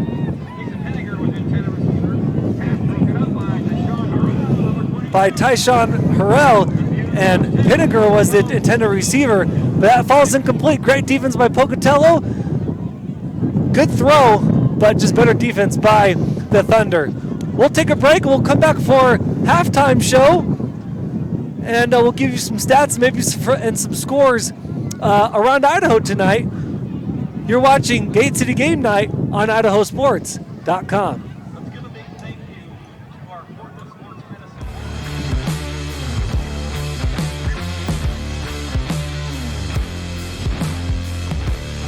Make the memories of this game last a lifetime. By downloading the digital game file of this contest, you can have your own personal copy of this game forever. These make great gifts for the student athletes involved. Just click the Order Now button for more details. An Idaho-based credit union is leading the way in community initiatives and charitable partnerships. Recognizing a need for change, Lookout Credit Union underwent a major transformation to put its employees and their community first. Through 2 strong initiatives, Lookout Credit Union is ensuring a brighter future for its community. To find out more, visit www.lookoutcu.com. Dear Exit Strategy, all your pieces are in place. Thanks for being there when I need you most. Always Toyota SUVs. Toyota. Let's go places. Taking the hard path isn't always easy. It takes courage and determination to do hard things. Quitting tobacco and vaping is possible. You decide when. We'll show you how. Learn more at projectfilter.org or call 1-800-QUIT-NOW. Always entertaining and occasionally controversial, the East Idaho Prepcast covers every inch of District 5 and District 6 activities in Idaho. Just think about this. The Highland Ram cheerleaders won their 14th 5A title in the past 15 seasons. And then they went on to win the national competition in California. Hosted by Sean Kane, the East Idaho Prepcast features the biggest stories happening in your area. Just go to IdahoSports.com and click Prepcasts in the menu to get caught up on what you've been missing. Or check out each week's episode on the IdahoSports.com YouTube channel, Facebook page, or wherever you download podcasts. Welcome to What If Idaho, the home of 1,000 paths for those that embrace possibility. There's no better place to be if you're looking for that next career, or just exploring. Life is a wide open door, no matter your age. Here at Next Steps Idaho, you can research careers and training options that work for you, and start a dashboard to keep your plans moving forward, so you can route your path from what if to what is at nextsteps.idaho.gov. Our army of IdahoSports.com action photographers are covering games all over the state. And now we've revamped our galleries to make it even easier to find and order your favorite action shots. Just go to IdahoSports.com and click the Action Photos link in the menu. Hello? I was in an accident. You okay? Yeah, I'm fine. I had my seatbelt on. We're a valley-wide country store. For 100 years, we've been your #1 choice for food, fuel, farm supplies, and just about everything else you could need to get you through your day. We know you work until the job is done, and so do we. For gas on the go, or a little extra to help you get down the road, you can count on us. We are proud to employ your neighbors and to be a cornerstone of your community. We're valley-wide. Yesterday, today, and tomorrow. We're here for you. Dear Detour, you asked us to measure up. So yeah, we did. When life slings you mud, sling it right back. Stay strong. Toyota Trucks. Toyota. Let's go places.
Welcome back to Gate City Game Night on IdahoSports.com, and we welcome you in to the Next Steps Idaho halftime show.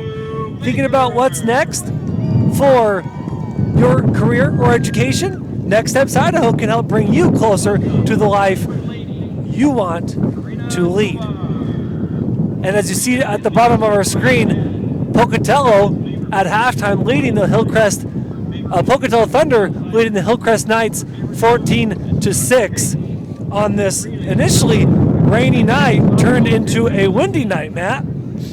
Yeah, it's been a chilly one, but it hasn't stopped these teams from both firing up and moving the ball on both sides. 3 touchdowns being scored in total in the first half. We saw some good action there, and I don't see any reason why it doesn't continue in the second half. And we talked about Pocatello. Are they going to come out firing in the first half?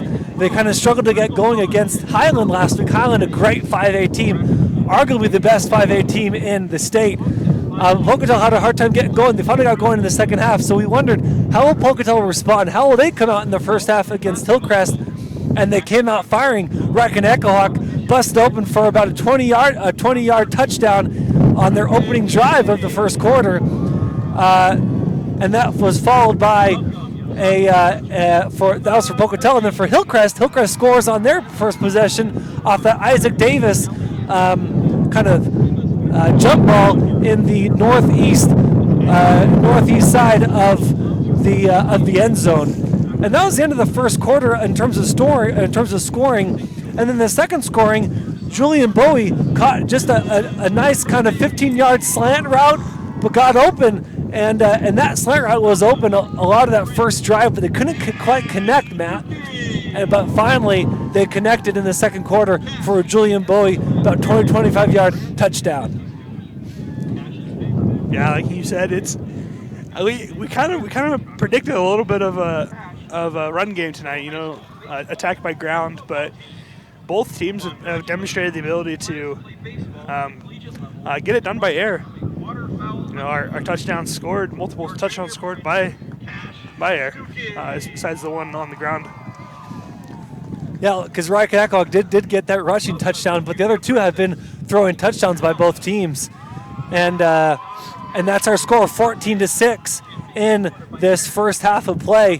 And I would say we had a lot of penalties. We had maybe 5-6 penalties. A lot of those were false starts and encroachments, which didn't totally hurt these drives. Both teams were still able to drive, and even Hillcrest turned the ball over in enemy territory. They were on about the 20-25 yard line, and then Peter May,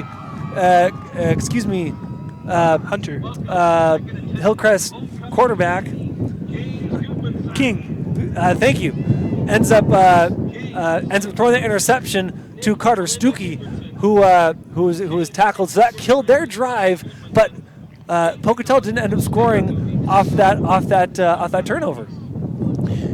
Yeah, and we predicted a slogfest, and it's been the defensive battle as well as offense. I think it's gonna be coming out the same exact situation. These players have a second to get warmed up, get their hands, get blood flowing back into their extremities. Maybe a few of these penalties that we've noticed have caused loss of yards and ultimately turnovers. I think that'll be ironed out by the end of this game as well. If you'll notice, we have homecoming here tonight. Hopefully they get this rolled off quickly. It's really a fun opportunity for the students here at Pocatello High School. They're having all their nominated people, and you'll notice a lot of them are student athletes. Really kind of a chilly night to be wearing a homecoming dress, but yeah, I feel bad for some of these students. Of course, we got one of our football players down there, who's part of the court. But a lot of these girls on there in homecoming dresses, and got to be cold down there. It's cold up here. Got to be cold down there. So we're gonna pull up some scores here for you as we do a little Friday night flash throughout the state of Idaho. In 5A, Capital is leading Timberline 16-0. Highland is tied in the second quarter. Of course, they're playing here at Highland Stadium, just across the city there. And it's tied at second quarter 14-14 with Meridian. You got Middleton is leading Thunder Ridge in the second quarter 20-17. Owyhee and Bora tied in the second quarter 7-7. And Rigby beating Blackfoot 21-3 in the second quarter. That's an old historic unofficial rivalry. Coaches used to be coached by Coach Buck and Coach. Actually, excuse me, that's Madison. I apologize. No problem. And then in 4A, we got Shelley leading Bonneville at halftime, 7-0. A little surprising for myself, as I know Bonneville has been playing really strong. Won last week after Idaho Falls was coming in with a vengeance, but Bonneville ended up pulling that one out. Minico leading Burley 28-13 in the second quarter. Of course, this is 5A. Canyon Ridge leading Jerome 14-12. Scott, the Emotion Bowl. Thank you. And of course, we already talked about Rigby and Blackfoot. So this is some of our 5A, 4A games going on tonight. And we think ours is the best game. Mostly because Matt's here doing the color and working the camera. He's doing a great job. But if you want to look around, plenty of games going on here tonight on IdahoSports.com. We got our teams throughout the state of Idaho covering a lot of these games for you. We're grateful for the administrations of these high schools who allow us to come and bring you these games live, and grateful for the opportunity to help you guys, those who can't come out to the games, watch the games.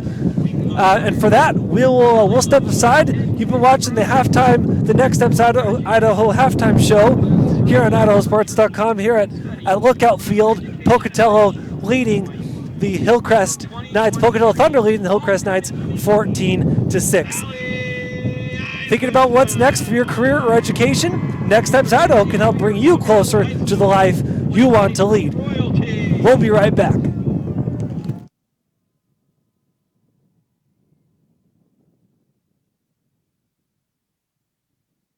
I love Lookout's campus branch. The vibe and the service. But with digital banking, it all comes to me. My customizable dashboard provides all my information. Accounts, cards. Anything else? I'm good. Bill pay, even my credit score. Gotta go. You gotta go download this app and upload convenience today. I'm Connor from Idaho Falls. In high school, I started having trouble with my muscles. Playing football, kids half my size were pushing me around. My mom and I spent months traveling the country looking for answers. We finally got one right here at Ermac. I have a rare disease that causes my cells to lose energy. After 2 years of using a wheelchair, the therapist at Ermac taught me how to walk again. Now I can do the things that I enjoy and live the life I want. That's why I say, take me to Ermac.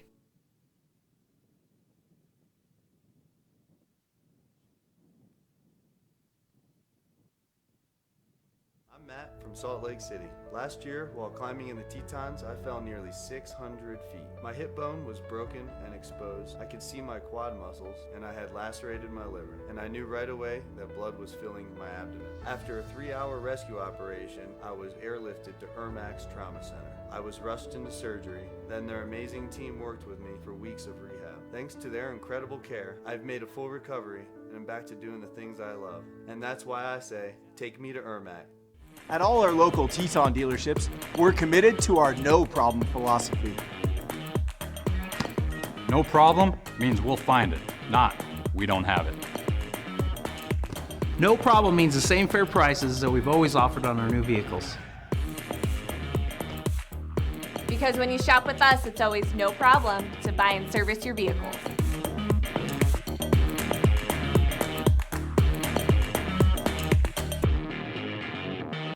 At Valleywide Cooperative, we're here when you need us. For 100 years, we have been here to help you with food, fuel, and good old-fashioned advice. And for us, serving is more than a job, it's a way of life, which is why we pour so much into the communities around us. We've employed hundreds of your neighbors. We take pride in that, and in giving back millions in sponsorships, grants, donations, and scholarships. It's our way of saying thanks.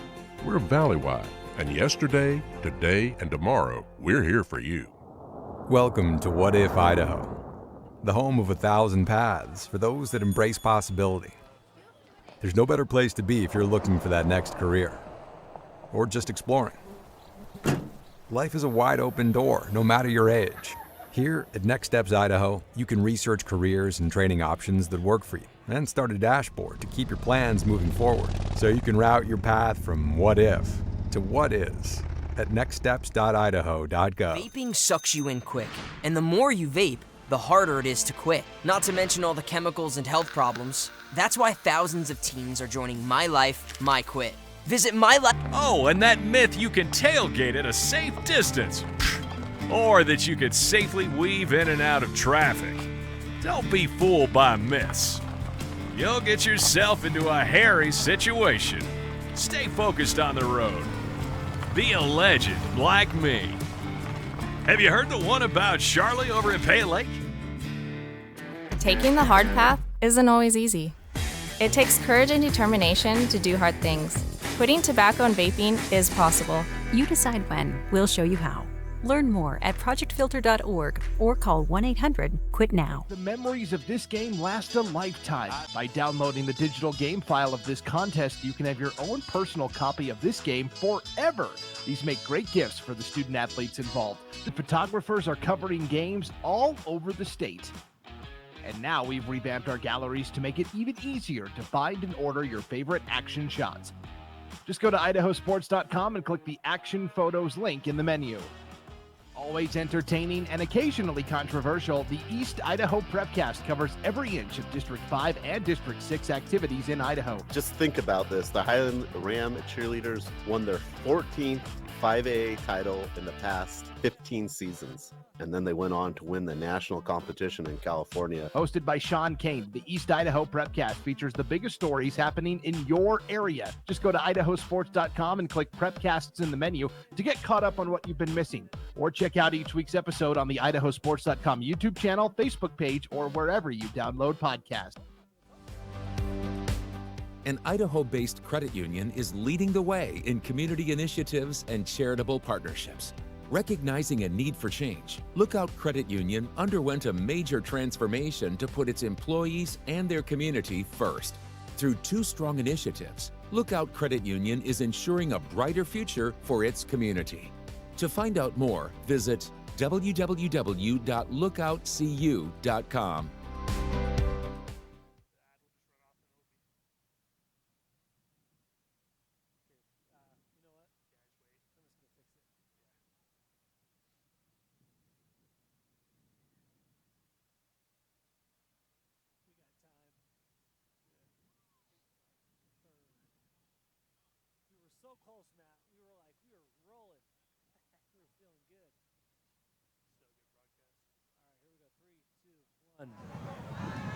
Welcome back to Gate City Game Night on IdahoSports.com.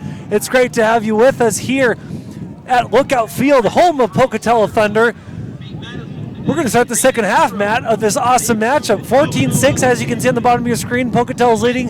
Pocatello Thunder is leading the Hillcrest Knights. Hillcrest Knights visiting Pocatello Thunder. This is a rematch from last year, a little home-and-home match. Hillcrest took the victory last year from Pocatello. Well, it took it from them. They won that game handily, fair and square. Pocatello, though, leading tonight 14-6 on their homecoming night.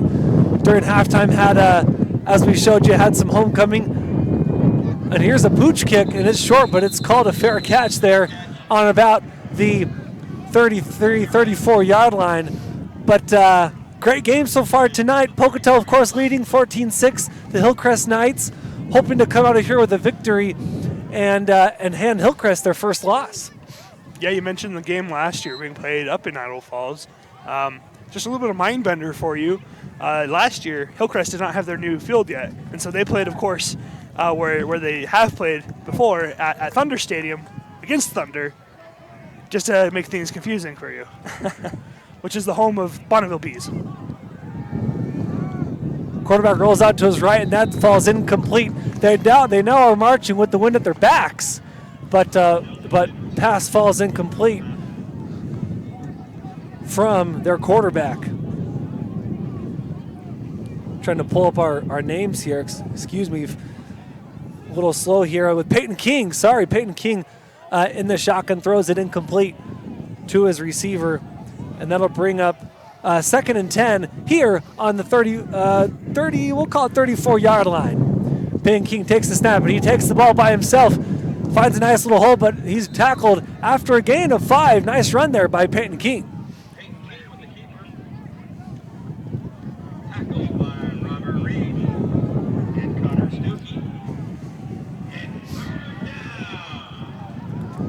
Third down, something that Hillcrest has been, I wouldn't say struggling. I'd say actually it's been about 50-50 split of conversions versus taking these for 3 and outs. So.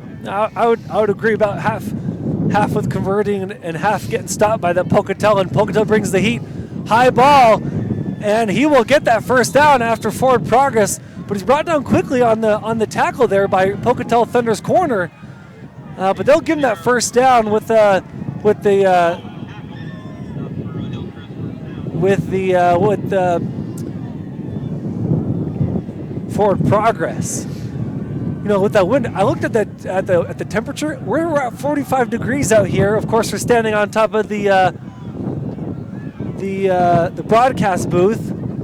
We have a great view out here, but it's a little cold, and so it takes a little bit to spit out those words there, Matt. Great throw, a little screen pass to the outside, and that's to number 17, Jace Judy, tripped up by Devin Rodriguez. But that'll be a first down by Hillcrest. Hillcrest would love to come out in this second half, firing and scoring. Of course, they're down 14-6. Would love to get a score back on the board, Matt. Judy turned on his turbos and bolted for that first down. Judy is fast. Peyton King in the shotgun, who's got a man on his right hip. Puts a man in motion to the outside. And he's rushed out of the pocket, trying to find someone open. And finally gets the ball thrown in before getting sacked. Great play. Peyton King has been rushed a lot tonight, Matt. Yeah, he's a scramble quarterback. It's not ideal, but he's adapted to the climate of tonight's game really well. Pocatello's linebackers always coming in hot. They do a good job of also disguising those coverages. One guy will actually drop back into coverage, and that was that interception they got from Carter Stuckey off dropping into coverage in that first half. Peyton King takes the snap, hands it off. Right up the middle goes 31, and he's finally tackled after a gain of about 10. Great run there by Trayson Keller. Keller just keeping his knees moving. He's like a freight train. He's just unable to stop him. And he has a couple dance moves out there too, Trayson Keller. Dances a little bit as he moves like that freight train, like you mentioned, and then dances a little bit and gets those extra yards. 3rd and 1 on the 32-yard line. 9:47 to go in this third quarter, second half, and he gets the hard count, pulling Pocatello's linebackers in line forward. That'll be offsides, and easy first down for Hillcrest. That's a really good. I love the hard clap for King there. Just he's a smart guy. Kind of got that experience and is able to see read the defense. He knew that was a potential to happen, and he took the opportunity. There's no shame at all in playing that game. It's all part of the beautiful game of football. Definitely, it's part of the chess match. Great hard count from Peyton King as he takes the signal from the sideline. He's got a man on his right hip, tight end to his left, hands it off to the left side. That's going to be a flag, though. Maybe a false start or offsides. We will see. I'm not going to guess, though. We'll let our officials tonight tell us over the intercom they have. And if you weren't here for the first half, the officials are mic'd up so you can hear them make the call as it were a really big-time college or NFL game. So that's going to be illegal formation if you can hear that on the loudspeaker through our mics.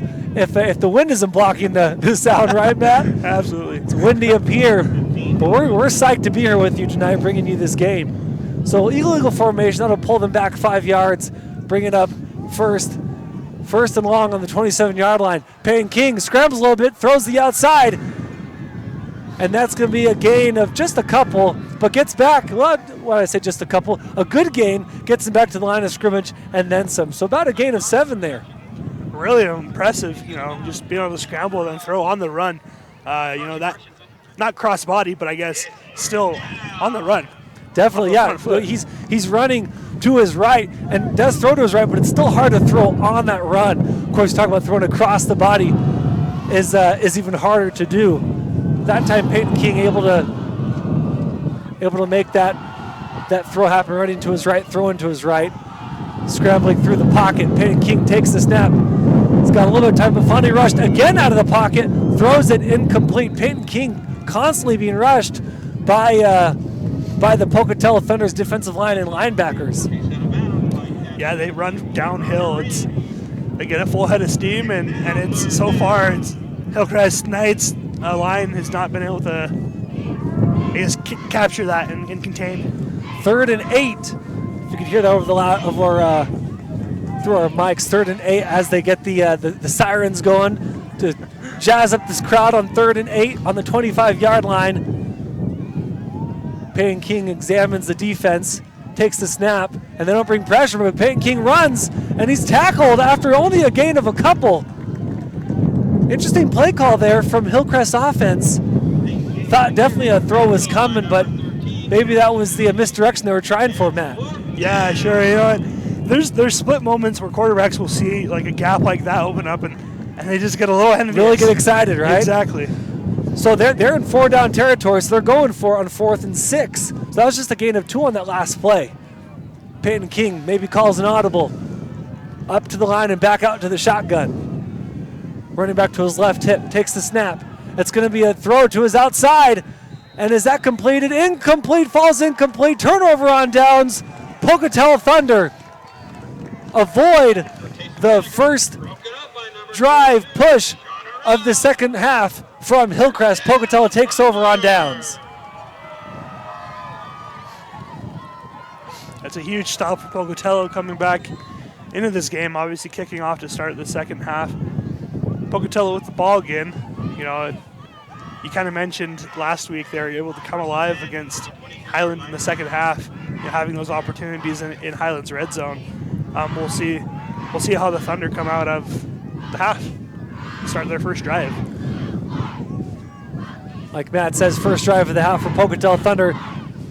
Echo Hawk takes the snap, running up the middle and keeps those legs moving, keeps those legs churning, and even falls forward for a strong gain, short but strong gain by Echo Hawk, a gain of about 5. Or gain of 4, 2nd and 6 on the 27-yard line for Pocatello Thunder. Of course, homecoming night for Pocatello. Also Carson Christensen's birthday for Pocatello Thunder. Carson Christensen, of course, is number 6. He's a senior, 5'10", 190. And on the loudspeaker they said, Carson Christensen, happy birthday from Mommy and Daddy. And a lot of folks laughed and kind of teasing Carson Christensen a little bit as Dre Contreras scrambles out of the pocket and gets about 6 yards, and that'll be enough for a Pocatello first down. You know, it'd be a good birthday present if they're able to bring home a win tonight, you know, and have a good weekend this weekend with homecoming and things lining up.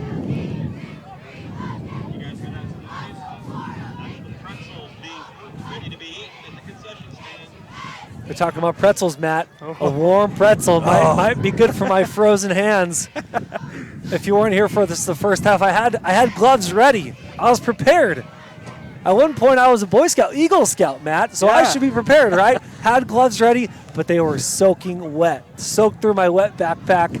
No warm gloves tonight, but who cares about me? Drake Contreras on the scramble. And nice slide there by Drake Contreras. You don't see high school quarterbacks slide very often. They usually just try to muscle it through, tough it out, and they sometimes get hit hard on those. But Drake Contreras on this slide.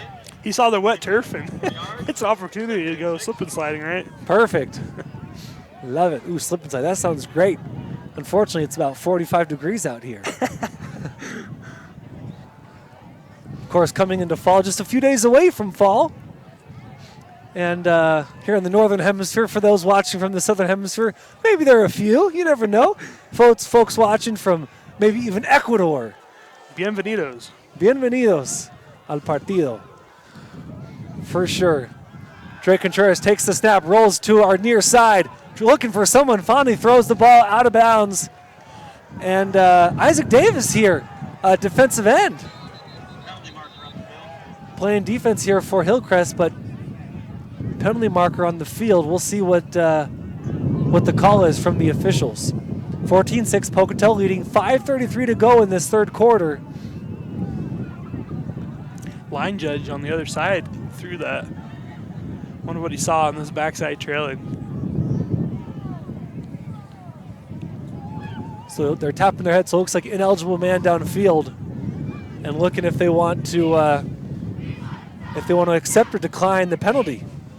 Yeah, and in this scenario, I don't know. It's I could see it going either way. You know, they want the ball back if they decline it.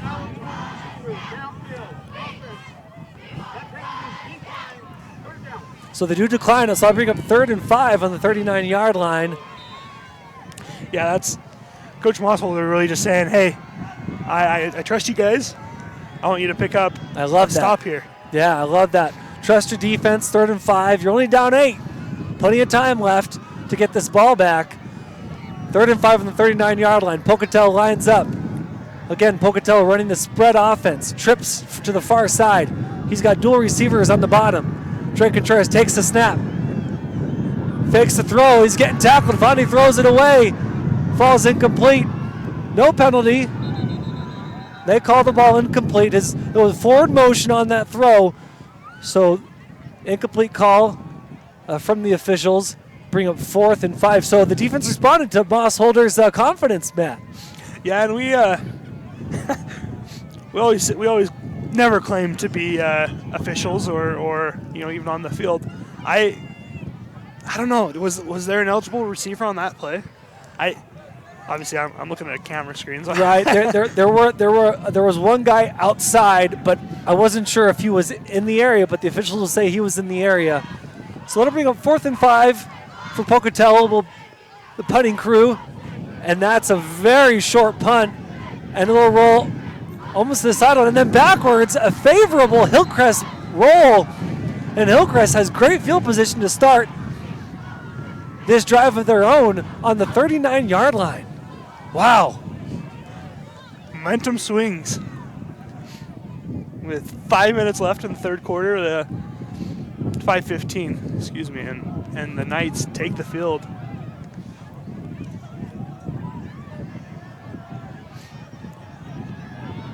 .39-yard line. Hillcrest will start this possession in very favorable field position. We'll see if Pocatello's defense can respond after that less than desirable punt. They've had good punts tonight, but they were punting into the wind and it didn't go very far. Nice screen pass to the outside, tackled by a couple of Pocatello Thunder defenders, but not after getting a gain, not after gaining about 8 yards. So Carson Christensen, Maddox Moore on the tackle. Really like the blocking out that side, off to the right-hand side, far side on the screen. I believe that was Jace Judy on the reception. Peyton King in the shotgun. 2 receivers to his left. A throw in the middle, and that ball's in the air. Almost intercepted. Diving was number 24 for Pocatello. And that was Garrett Keller diving for that interception, but doesn't come up with it. That'll bring up 3rd and 2 on the 31-yard line. I don't want to say too much quite yet, but I feel like this is a crucial, not a super necessary, but very important, even crucial 3rd down here. Hillcrest takes the snap. Peyton King looks like he gets the 1st down, then a couple more, and that'll move the sticks with 4:29 and counting to go in the 3rd quarter. Nice conversion there by Peyton King and the Hillcrest offense. Yeah, and time will tell, but I think you're right. That was a fulcrum point. I think you're down 8. 4:20 to go in the 3rd. If you don't get that, I could really see Pocatello starting to run the ball a little bit, get Echo Hawk the ball, and get themselves out of the 3rd quarter at 14-6. But Hillcrest converts on the 3rd down, the 3rd and short, and Peyton King will continue to move his offense. It's a quarterback run, makes a couple guys miss, and finally moves into the middle, and he will gain about 3 on the play.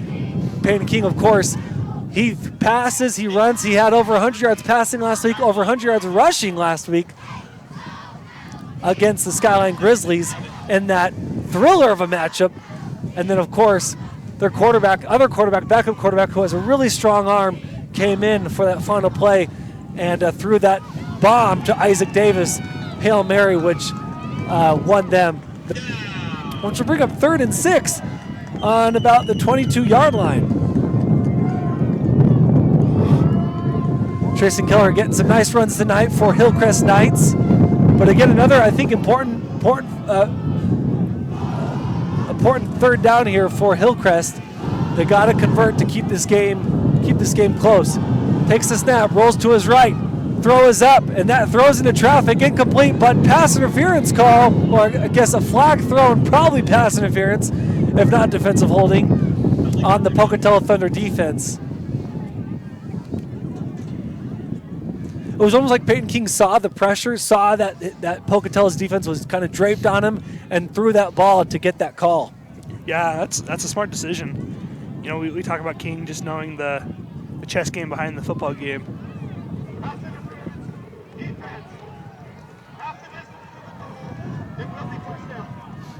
And you know it's windy, excuse me, Matt, when the ref's mic is getting frequency from the wind.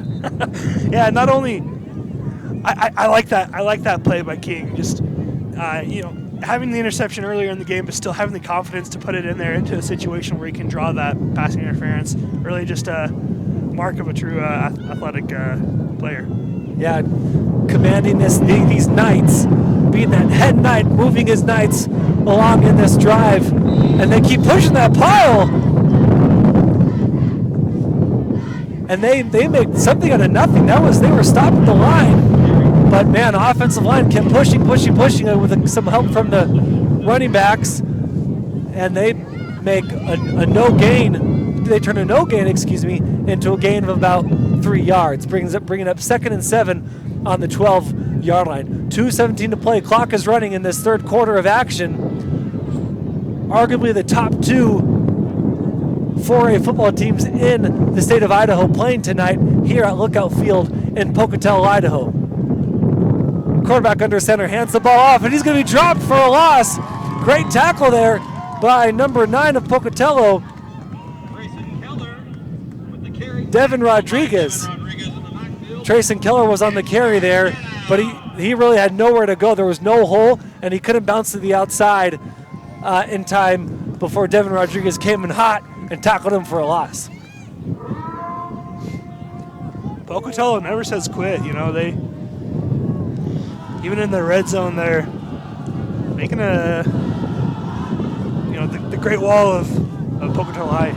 the great wall of linebackers of Pocatello. Third and 9 for Hillcrest. Peyton King scrambling, looking for something, and wow, great! And he's missing tackles left and right, but there's going to be a flag, probably a hold. Throw it out to the outside, touchdown, Hillcrest. But we'll see what happens with these penalty markers. When a quarterback is running around like that, Matt, it's you, and a penalty is thrown in the backfield or a flag is thrown, usually a holding call. Yeah, sure. But we'll see what they call. I've known to be wrong about 99% of the time.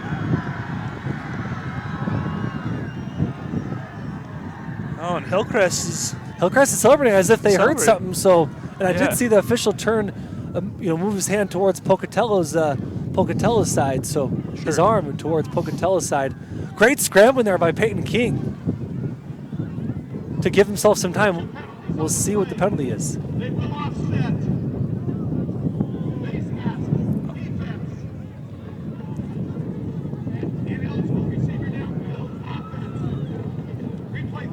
Okay, so there was a face mask call, Matt, on Pocatello, and there was an ineligible man downfield on Hillcrest. Those penalties offset. We replay the down. Yeah, and in a scenario where, the play kind of blows up, it's hard for a lineman to remember that, And so they just end up downfield and blew up the play. 3rd and 9 on the 14-yard line. Peyton King takes the snap, throws the outside. It's going to be a screen. He's got room. Big tackle there, though, on the, looks like the 2-1-yard line. Jace Judy, like we said earlier, Jace Judy is fast. He turns on those afterburners and just takes off. He bounced a little bit as he was bouncing outside, inside. You could tell his vision was the touchdown. He was moving towards the touchdown, shoulders towards the touchdown, but couldn't get there. He was tackled hard on the 1-yard line. And here we go. Isaac Davis on the shallow part of your screen, near side of your screen out there. Wouldn't be surprised to see a jump ball to him or maybe some misdirection. They run it right up the middle. Under center, hands off to the right side. He stood up. No! The call comes from the sideline official. Touchdown! Hillcrest. The ball crossed the plane. Hillcrest scores. But a flag thrown. We'll see what the call is, because it looked like Pocatello stood him up there on like the half-yard line. Sideline officials thought otherwise, so they're going to have a little discussion, make sure they get the call right, which I really appreciate. I think we don't mind it if they make a mistake and hey, let's talk about this. Let's make sure we get this call right. Yeah, I did a little reffing in for JV games a few years back, and that's one of the things they say in the manual is to, if you do need to wave a flag, it's better that it is thrown. Yeah, and he's walking over to talk to Coach Mossholder and give him the situation that he's seeing over here. Our white hat official. And as soon as the far sideline official called it touchdown, Pocatello Thunder defense was like up in arms. They thought they had stopped him. So we'll see what the call is. The call is a touchdown. So touchdown Hillcrest.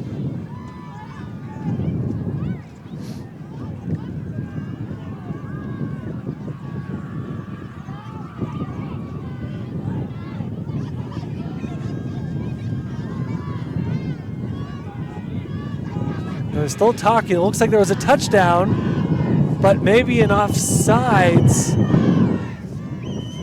or illegal procedure. Anyway, his mic wasn't on, so we couldn't hear him.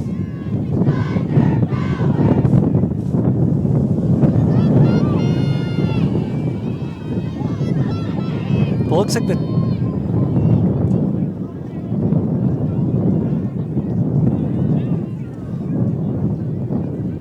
But the touchdown is good. So a rushing touchdown on the right side by Trayson Keller makes it 14-12. But there was a penalty on the play. Looks like that was declined or it will be assessed. Yeah, he did run over here and talk to Coach Mossholder. I wonder if it was a situational thing where, hey, we want to decline it and take the touchdown. So touchdown, they go for the 2-point conversion. Fake handoff, looking for a man open in the end zone. And that is caught. It's caught by Hillcrest. The ball is bouncing around, bobbling from one player to another player. And finally, Hillcrest comes down with it, making it 14-14 with 17 seconds to go in the third quarter. Folks, we got ourselves a tie ball game. And what did we say when we started this game? It's going to be back and forth. And most of the third quarter, there wasn't anything. No scoring. But now we're back. Pocatello will pick up a ball here with 17 seconds and the start of the fourth to answer. What a wild 2-point conversion for Hillcrest. Peyton King throws that ball into all kinds of traffic. More traffic in that end zone than on the 405 on Christmas Eve in Southern California. But ball gets bounced around by Hillcrest players, Pocatello players. Hillcrest comes down with it. I didn't see who came down with it. Makes it 14-14, 17 seconds to go in the third quarter. And like you said, there was a lot of back and forth, but this third quarter, no scoring until that last drive. You know what? So they actually just backed him up on the kickoff. I wonder if this is what we're assessing here. It was maybe an unsportsmanlike after the play. That actually makes sense because they spread their arms out. Unsportsmanlike conduct on Hillcrest. They assessed the penalty on the kickoff. Great call by Matt, keeping us honest here on this broadcast here at Lookout Credit Field, Idaho Gate City Game Night on IdahoSports.com. You mentioned the 405 earlier. I was going to translate it to Idaho terms. That would be Sunnyside or 17th in Idaho Falls at about 4:30, 5 o'clock in the afternoon. Absolutely. No doubt. Hillcrest, big kick, tie game, 14-14. Ball goes, he's got plenty of room. Gets a couple guys to miss, and he's still going. Bonnie stepped out of bounds, or tackled, tackled. He did not, I thought he stepped out of bounds. Did not step out of bounds, but tackled at about the 40-yard line. Great return there by number 6 for Pocatello. And that was Carson Christensen. So they didn't kick it to Hunter May that time, Matt, but still got burned bad this time by Carson Christensen. Yeah, Pocatello just has weapons in their arsenal, and you go to anyone and they're going to take it, run it back on you. So Pocatello takes over with 9 seconds to go in the third quarter. tied 14-14 as we go into the fourth. Drake Contreras takes the snap, throws long, man trying to get open, that's going to fall incomplete, but pass interference called against Hillcrest Knights. That ball was intended for Ty Wilkinson, and Ty was trying to get open. He was trying to fight. That time there was no acting there. Definitely trying to get open, but 2 guys draped on him, pass interference, and that was a good throw by Drake Contreras to just a little bit ahead of Ty Wilkinson. Frankly, if Hillcrest doesn't do that pass interference, that may have been a touchdown by Ty Wilkinson, Matt. Yeah, he had him led on that play. Just perfectly one of those opportunities where you match up. And if you're Hillcrest, maybe the better idea here is, like you said, to draw that penalty. 2 receivers to his left. Drake Contreras looking that way. He finds a man wide open, but he's overthrown. Incomplete. It reminds me of fouling Shaq on purpose, right? Definitely. He's going to the hole anyways. You might as well make it hard on him. And that pass was intended for Hunter May, but that will end the third quarter. We get 1 more quarter to play. 12 minutes to go in this battle. 14-14, all tied up. We'll be right back after these messages. You're watching Gate City Game Night on IdahoSports.com.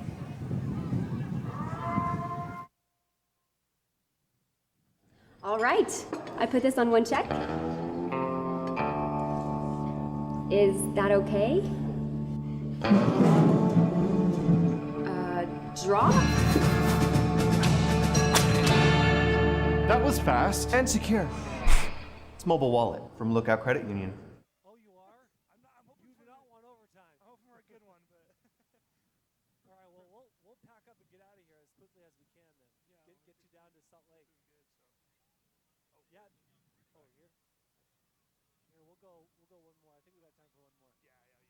I love Lookout's campus branch.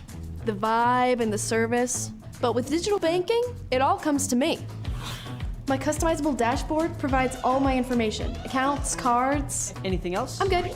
Bill pay, even my credit score. Gotta go. I mean, you gotta go download this app and upload convenience today.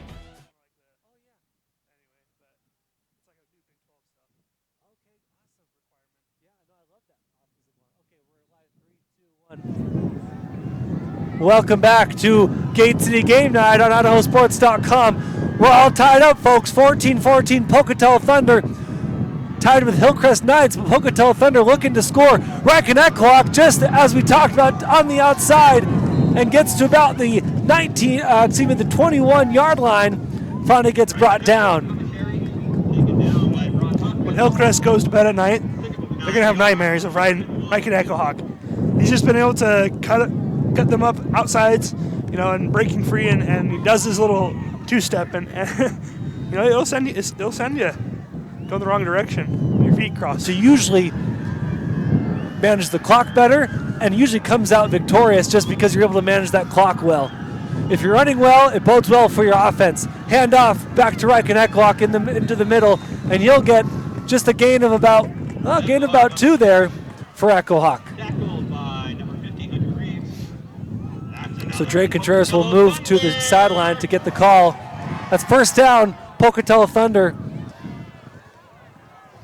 And we also mentioned last team who has the ball probably will win this game, as we're tied 14-14 in the fourth quarter, 10:51 to play. And Pocatello Thunder looking to strike here as Drake Contreras sets his offense up for this next play. Echohawk to his outside pitch to Echohawk. Echohawk cuts inside, trying to get something out of really nothing, and is able to get about 5 more yards. Really impressive. Another thing to note, Pocatello does have the wind at their backs for this final quarter, so Hillcrest may be a little limited on their air game for the rest of this evening. A little bit of substitutions. We'll bring on number 11. He goes out wide. He's got a one-on-one. I'd watch this near side. In the gun. Pulls it. Echohawk again out the left side. Doesn't go anywhere. Number 23, Hillcrest, is able to read that all the way and brings him down. Braxton Battleson. Haven't called his name too much tonight, but great player for Hillcrest. Came away with an interception last week against Skyline.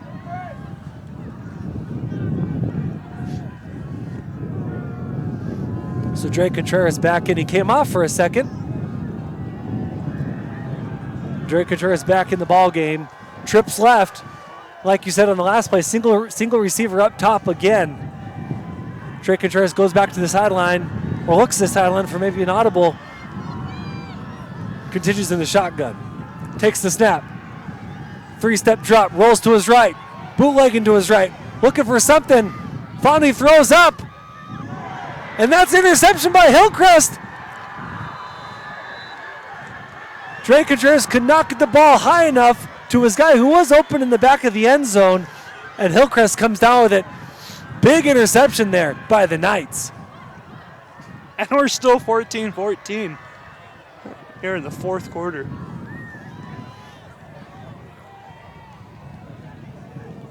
So two turnovers in this game, one apiece for both teams, both coming off interceptions in short field opportunities, Matt. Yeah, these forced turnovers are gonna, I've told the story of tonight's game. These 3-and-outs have also been huge implications for the defense, just being able to do their part to control the flow of the game. We'll see if Thunder can answer the call here. Short run up the middle, but there's a flag on the play.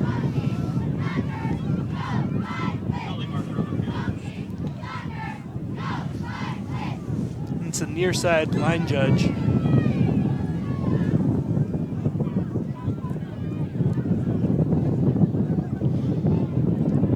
If you're Pocatello and Hillcrest fan watching this game, you're probably surprised at the score.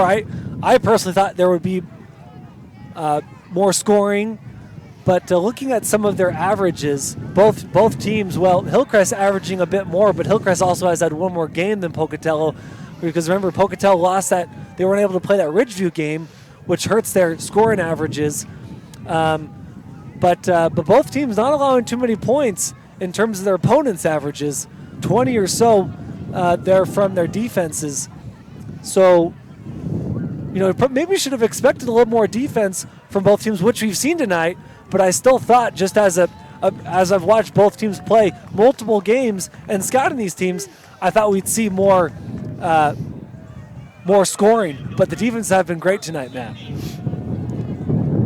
Looks like it was maybe an offsides or some other infraction against Hillcrest, and they'll back up 5. Hillcrest will back it up, and he gets some pressure, and that's dangerous pass. Looked like he was trying to hit his man in the shallow. Luckily for Peyton King, that ball fell to the grass, or to the turf, I should say. Here at Lookout Field, a beautiful turf field. But no Pocatello Thunder in the area. And that'll bring up 2nd and 15 on their own 15-yard line. Pocatello Thunder would love to get this ball back. We'll see what Hillcrest has. Go for the hard count. You kind of see a few of the defensive line kind of move a little bit, but not offsides. Yeah, the linebackers also. You saw them kind of get ready to push through.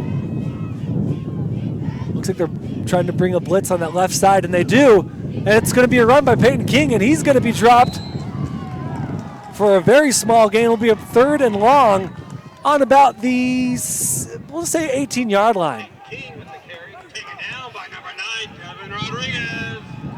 It's 3rd down. It'll be a 17-yard line, Matt.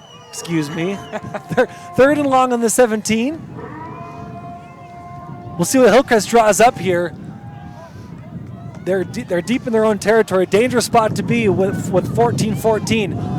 Peyton King rolls to his left. He throws out. He's got a man open, but way too short.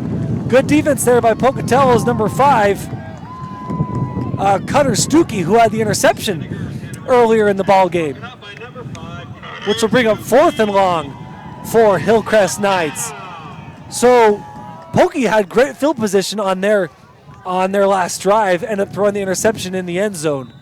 They're They're going to have good possession here. Let's see if they can capitalize on it this time, Matt. Don't forget, we're also kicking into the wind. And it has died down considerably since it has. Earlier. I guess I should knock on wood. We're not. Oh, that ball is almost blocked. Looks like it is blocked, but it's going to be roughing the passer on Pocatello. And that may be coming back for Hillcrest.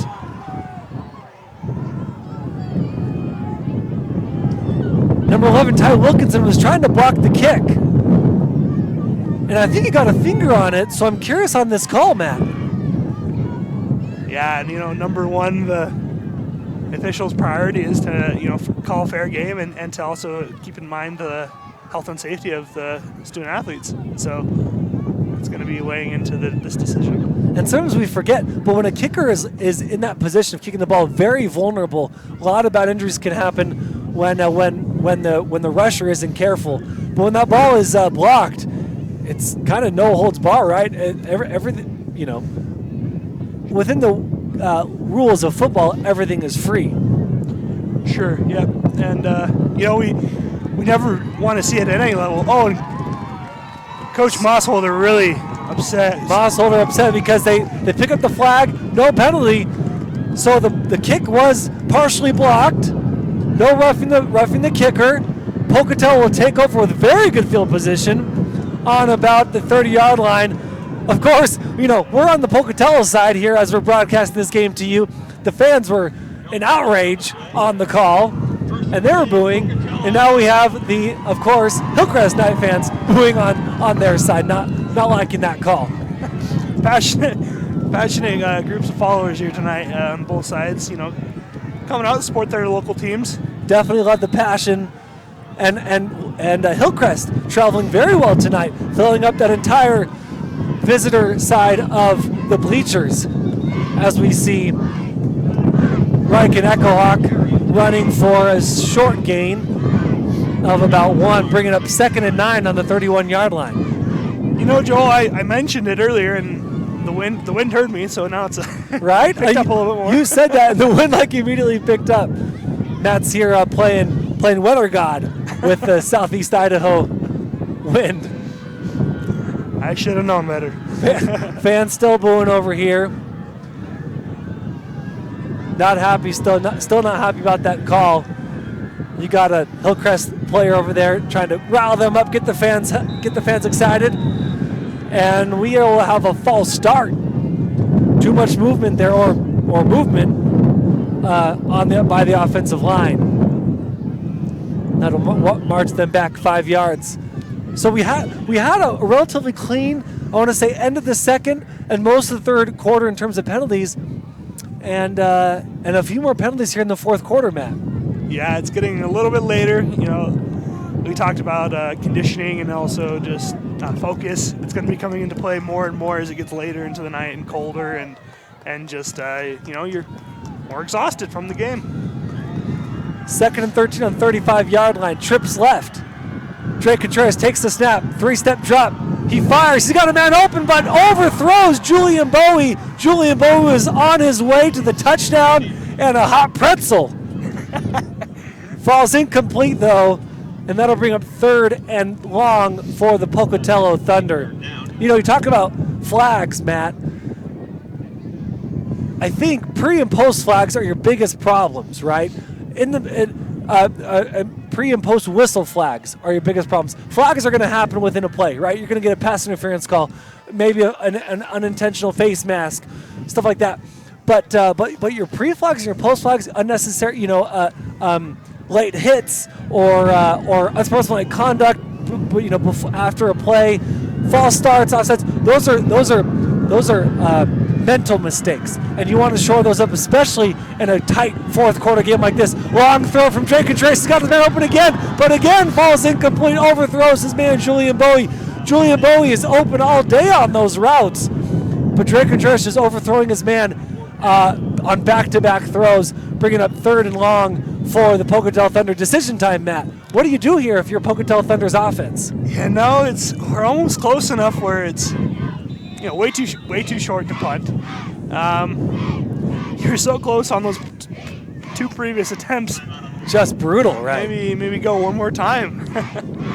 You're in good field position And if you don't convert, they still have a long way to march. But man, 6:36 to go in the fourth quarter.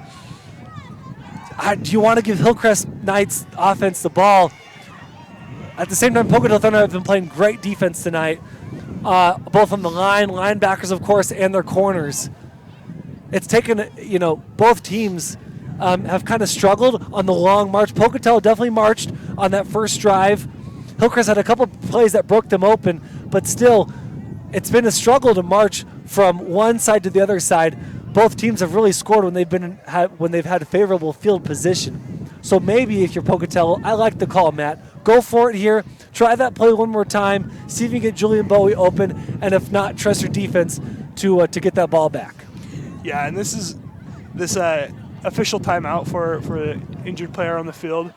It gives both sides a second to chat, and I wouldn't be surprised if Coach Spillett is right now drawing something up as both squads break from their respective huddles, come out, and we still have an offensive setup for the Thunder. They're not kicking or punting. So they heard the dual offensive coordinators up here, Matt and Joel, Matt Kelly, Joel Richardson, here on the call, and also the offensive coordinators for Pocatello. So Pocatello, we're joking, folks. Pocatello going for it on 4th and long on the 35-yard line.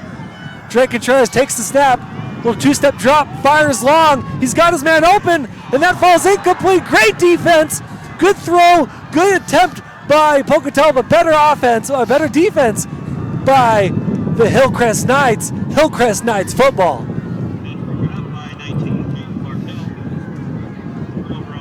So Hillcrest will have their chance once again. You see the Thunder defense already out there. They're ready, Matt. Yeah, they've got their house to defend. They've got their respect. They've been able to keep this whole game, coming hard and strong. What do Buffalo do, or I should say, what do Bison do? When there's a thunderstorm, they group up and they go into the storm, and that's what the defense is about to do right now. Into the storm of the Hillcrest Knights offense. Hillcrest goes up for just a short gain, about a gain of, we'll say 2 yards, bringing up 2nd and 8. Hillcrest Knights want to show who the Knights are. They're no pages.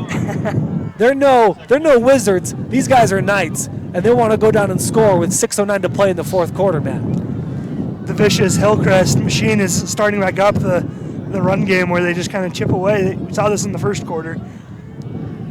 And Hillcrest would love to score here on the run, milk as much clock as possible, and win at the last second on a run.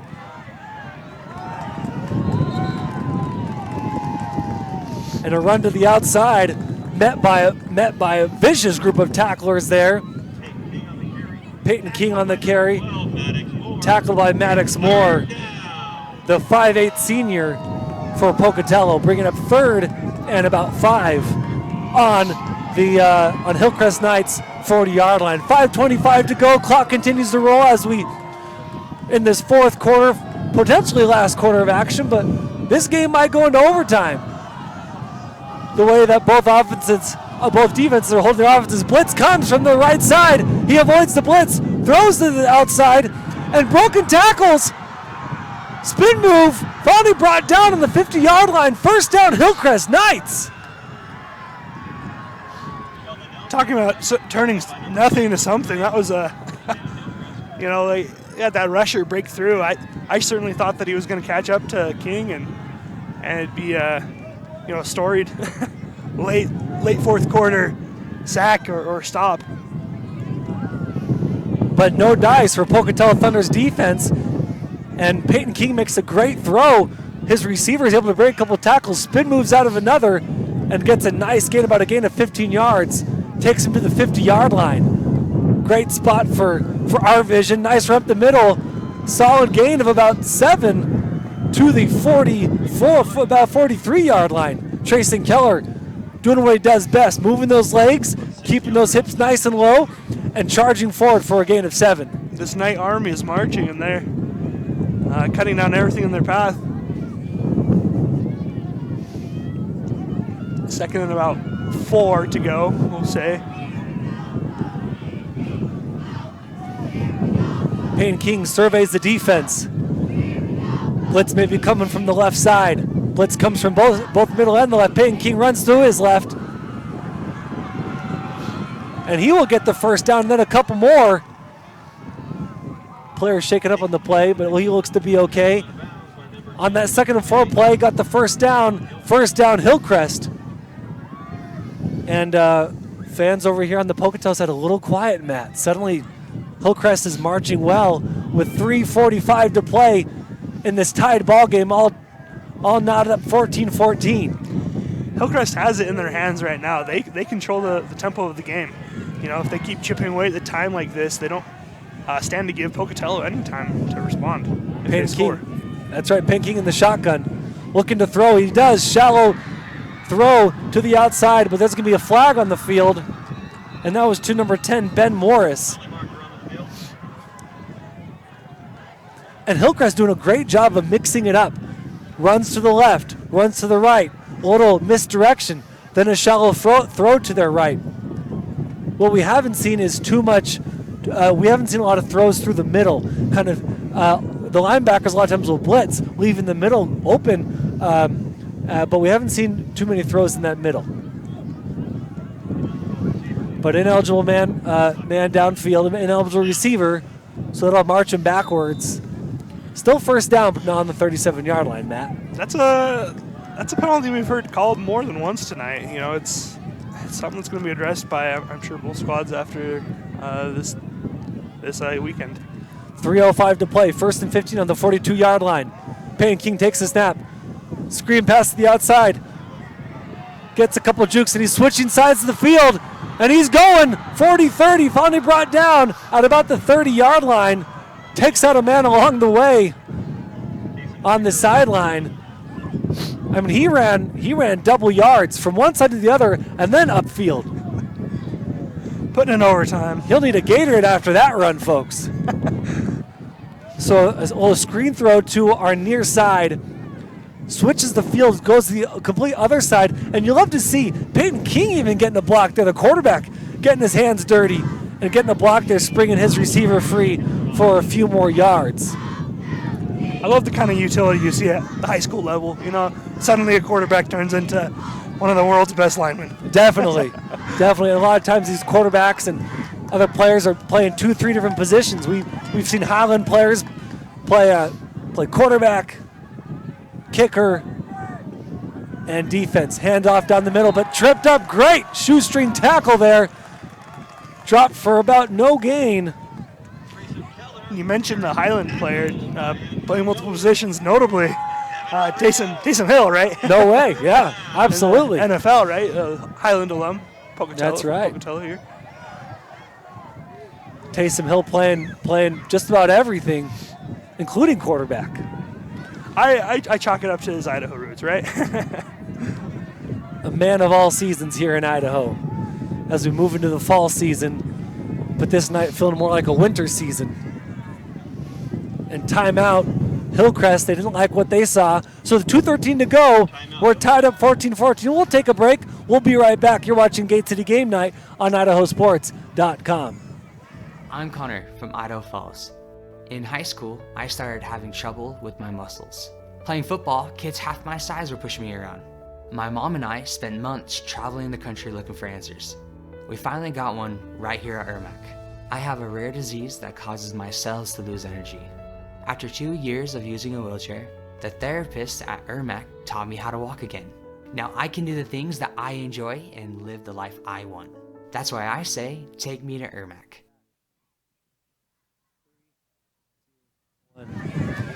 Welcome back, folks, to Gate City Game Night on IdahoSports.com. We're grateful you've been with us throughout this journey of a game. Two of the top 4A football teams in the state of Idaho playing tonight here at Lookout Field in Pocatello, Idaho, home of the Pocatello Thunder. But Hillcrest trying to spoil this homecoming night as they're on the 32-yard line, 3rd and 5. Payne King decides to take it himself. And are they going to give him forward progress on that? I don't know if he even got to the first down marker, but they'll give him some forward progress for sure. Peyton King, it was kind of that RPO, but he pulled it at the last minute and took it himself and got to about the 29-yard line. Peyton King a little shaken up on that play, Matt. It's cold. It's in the game. You're starting to get a little worn out. 4th and 1 on the 28-yard line, 1:38 to play.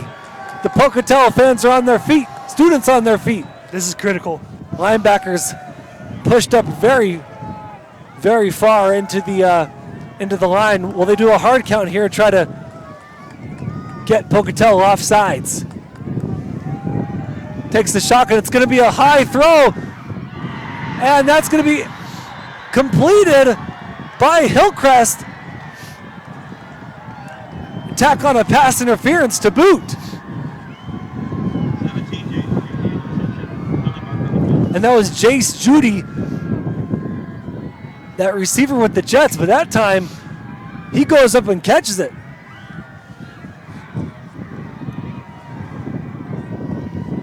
First down, Hillcrest. Huge play on that 4th and 1 from the 28-yard line. Really nice throw there from Peyton King. And Pocatello's receiver had his back to the throw. Tried to turn at the last minute, but not enough. The salt in the wound is the passing interference gets declined, right? Because it's more advantageous to take the yards gained rather than the 15 from the previous spot. So first down on the 8-yard line for Hillcrest. Folks, this could be the game. 55 seconds to go in, counting.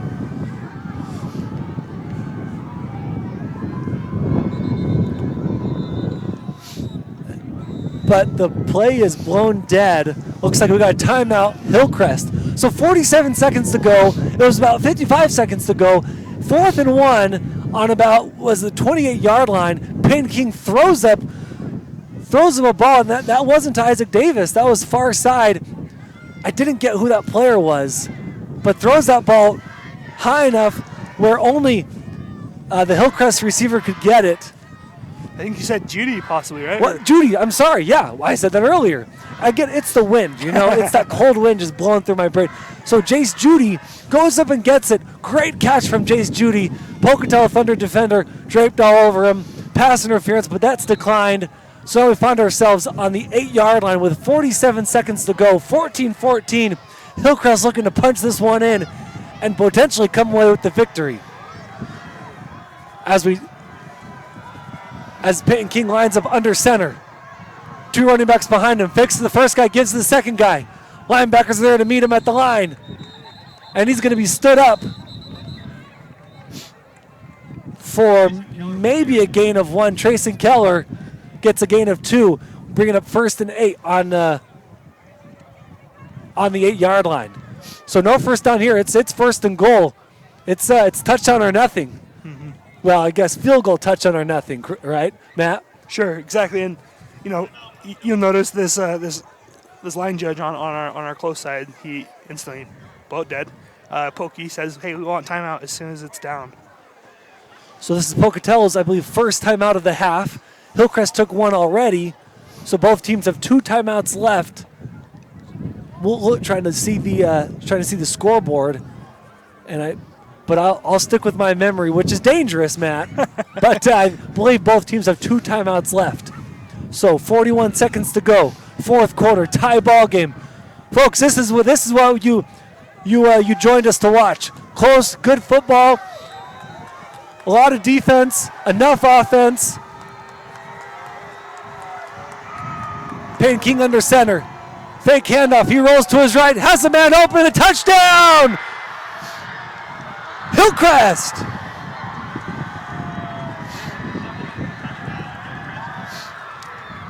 Ben Morris wide open on that slant play across the down the middle and to the outside. Peyton King rolls with his man Ben Morris, hits him for 6. 2014 Hillcrest with 37 seconds to go in the 4th. It's all going to come down to, was it enough time? Was it enough time killed off the clock? Pokey's going to have one last shot at this. Extra point pending for Hillcrest. I believe this is the first field goal attempt Hillcrest tonight. Kicker is Sheldon Nelson. Snap is good, hold is good, kick is good. Sheldon Nelson makes it 21-14. 37 seconds to go in this final quarter, and Hillcrest doing what Hillcrest does, scoring last-minute touchdowns to pull away with potential victory. But still, like you said, Matt, 37 seconds to go. Pocatello has had some great kickoff returns tonight. Can they get one more, get themselves a good field position, and maybe even Drake Contreras can find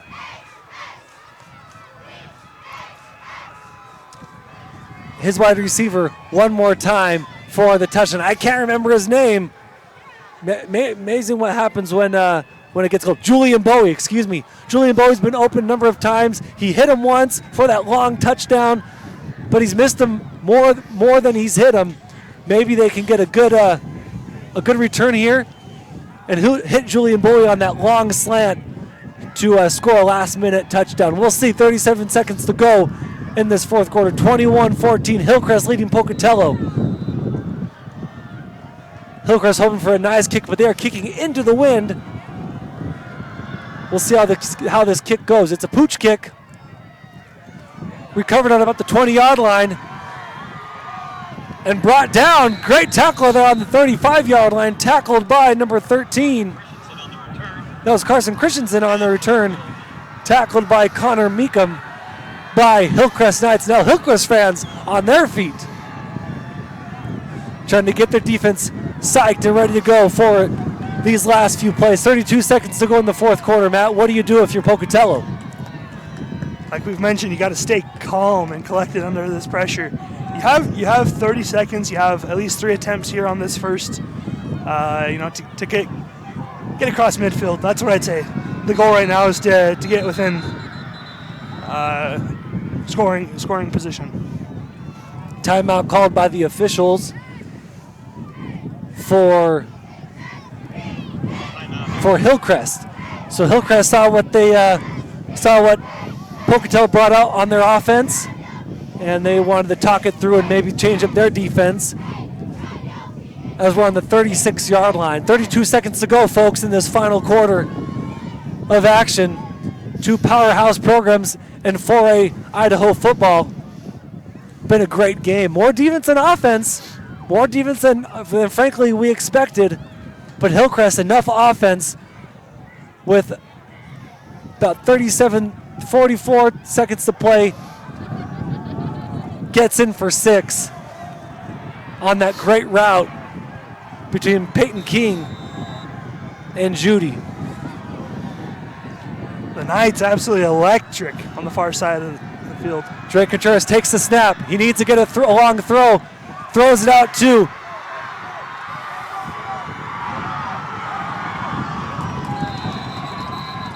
Riken Echohawk, who breaks a couple of tackles and gets to the 45-yard line. 23 seconds to go. Timeout, Pocatello. And they'll have one more timeout after this. The clock does stop on the first down, but to make sure that clock stays stopped, good timeout call by Pocatello. So that was a little shallow. Riken Echohawk comes out to the far side, just a shallow throw to Riken, but Riken's fast, especially when he gets to the outside. Watch out, folks. Riken Echohawk does get to the outside. Makes a couple guys miss, cuts in, and finally is tackled at the 44-yard line. So this game, implications being, Hillcrest holds on, they stay undefeated, right? And they go to 5-0 overall. Pocatello gets a much-needed win after a loss last week. Throw to the outside, and that is Julian Bowie. Julian Bowie gets out of bounds with 17 seconds to go. Another first down for Pocatello. Looks like this time they're not going to call a timeout.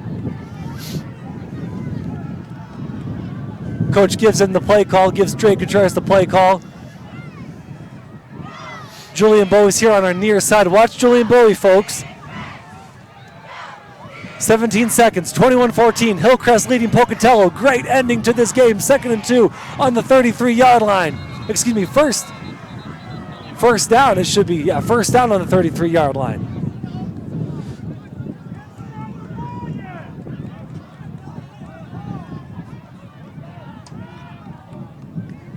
Offsides, Hillcrest. Wow, Hillcrest giving Pocatello maybe not a big present, but a nice present that makes it just easier for Pocatello to get one in before time expires. Definitely don't want any penalties in these last 17 seconds. Hillcrest gives up one right there. First and 10 on the 28-yard line. 17 seconds to go. Pocatello in the shotgun. Drake Contreras hard snaps, hard counts, takes a snap, 3-step drop, scrambles to find something, ends up running, and does he fall out of bounds? He does fall out of bounds. Clock will stop, 10 seconds to go. Hillcrest very happy about that. No man open downfield, so Drake Contreras takes the ball himself and runs it for a gain of about 8 yards. Well, now it's a 1st and 5, so. That's right, because the penalty, excuse me.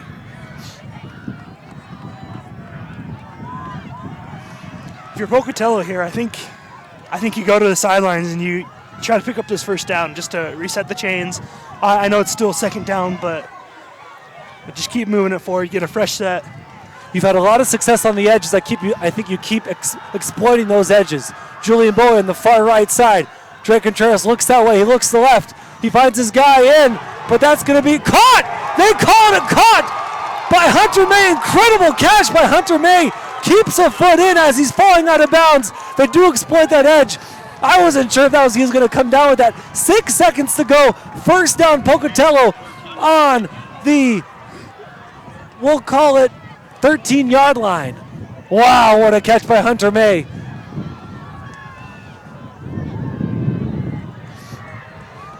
Pocatello Thunder huddle up, 6 seconds. This could be the ball game, folks. 21-14, Hillcrest leads. Pocatello has something to say about that. Drake Contreras in the shotgun, takes the snap, rolls to his right. 3, 2, and he's hit hard. Sacked with 1 second to go.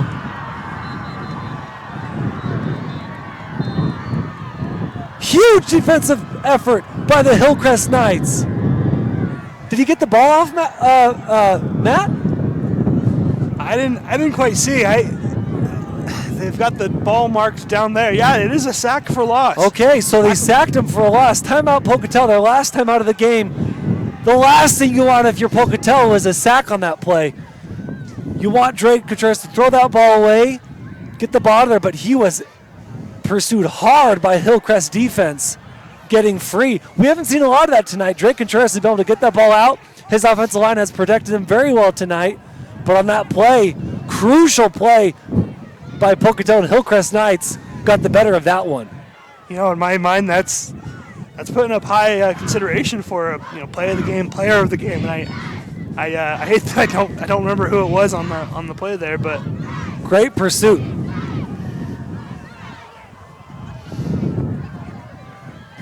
So 1 second to go. This has got to be a buzzer beater touchdown here. 21-14. Pocatello found themselves here last week against Hillcrest, though they were a lot closer to the end zone. Both coaches come off the fields. Players on. This is what we live for, folks. Tight ball games. 1 second to go. Can Pocatello punch it in? Can Hillcrest keep themselves unbeaten? They go with a wide spread. Drake Contreras, empty backfield, takes the snap. He throws deep. The buzzer's up. Ball comes down. Touchdown, Pocatello! No, incomplete. Incomplete, excuse me, Julian Bowie. Looked like he had it. Falls incomplete at the buzzer. That's the game.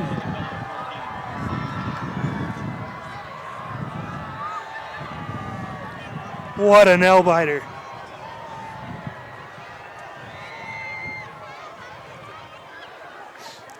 It looked like Julian Bowie came down with that, Matt. The ball was up. It was right there, but he had men all around him. Great coverage by Hillcrest Knights. Julian Bowie, as he's falling, ball comes out. May have fallen out when he hit the ground. Super tough ball to catch. ball falls incomplete. Hillcrest Knights win 21-14. Yeah, like we said, it was always going to come down to this. I think the script was always written in that sense. And I love to see this after the game. Good respect amongst both squads as they shake hands and Hillcrest celebrates. Game well played. Game well played indeed. Hugs all around from Hillcrest. Good sportsmanship by both teams, like you said. 2 heartbreakers in a row for the Pocatello Thunder. Just didn't have enough to finish the game. They had opportunities, Matt. But Hillcrest Knights take advantage of their opportunities, score with about 37 seconds to play. And Pocatello made a great run down the field from one side to the other. Almost get there, but ball falls incomplete off the Drake Contreras throw. Great throw by Drake Contreras right there where Julian Bowe could get it, but just too much defense around him, falls incomplete. That's the ball game, folks. 21-14. Hillcrest comes away victorious, and they remain unbeaten in this season so far. Pocatello will fall to 2-2 on the season. Hillcrest gets the best for East Idaho. We'll come back for a post-game player of the game and a few more news and notes. So stay with us. You're watching Gate City Game Night on IdahoSports.com. Yeah, I know a little something about myths. Like the myth that speeding isn't dangerous. Oh, and that myth you can tailgate at a safe distance. Or that you could safely weave in and out of traffic. Don't be fooled by myths. You'll get yourself into a hairy situation. Stay focused on the road. Be a legend like me. Have you heard the one about Charlie over in Pale Lake? Make the memories of this game last a lifetime. By downloading the digital game file of this contest, you can have your own personal copy of this game forever. These make great gifts for the student athletes involved. Just click the Order Now button for more details. All right, I put this on one check. Is that okay? Draw? That was fast and secure. It's Mobile Wallet from Lookout Credit Union.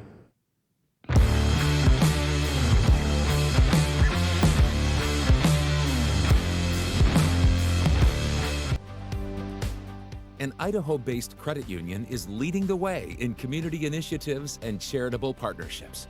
Recognizing a need for change, Lookout Credit Union underwent a major transformation to put its employees and their community first. Through 2 strong initiatives, Lookout Credit Union is ensuring a brighter future for its community. To find out more, visit www.lookoutcu.com.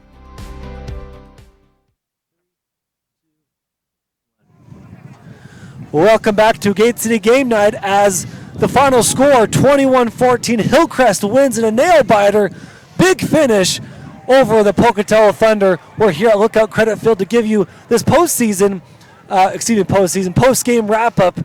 Hillcrest comes away with the victory. They remain unbeaten in this 2023 season, playing great football, Matt. Yeah, absolutely. I think we expected it, right? You know, big deal, big whoop, right? It's 4A with some of the 2 best teams in the state. Of course, we're going to get a good ball game, and we were well treated tonight to the game we all love, and it was great performances all around.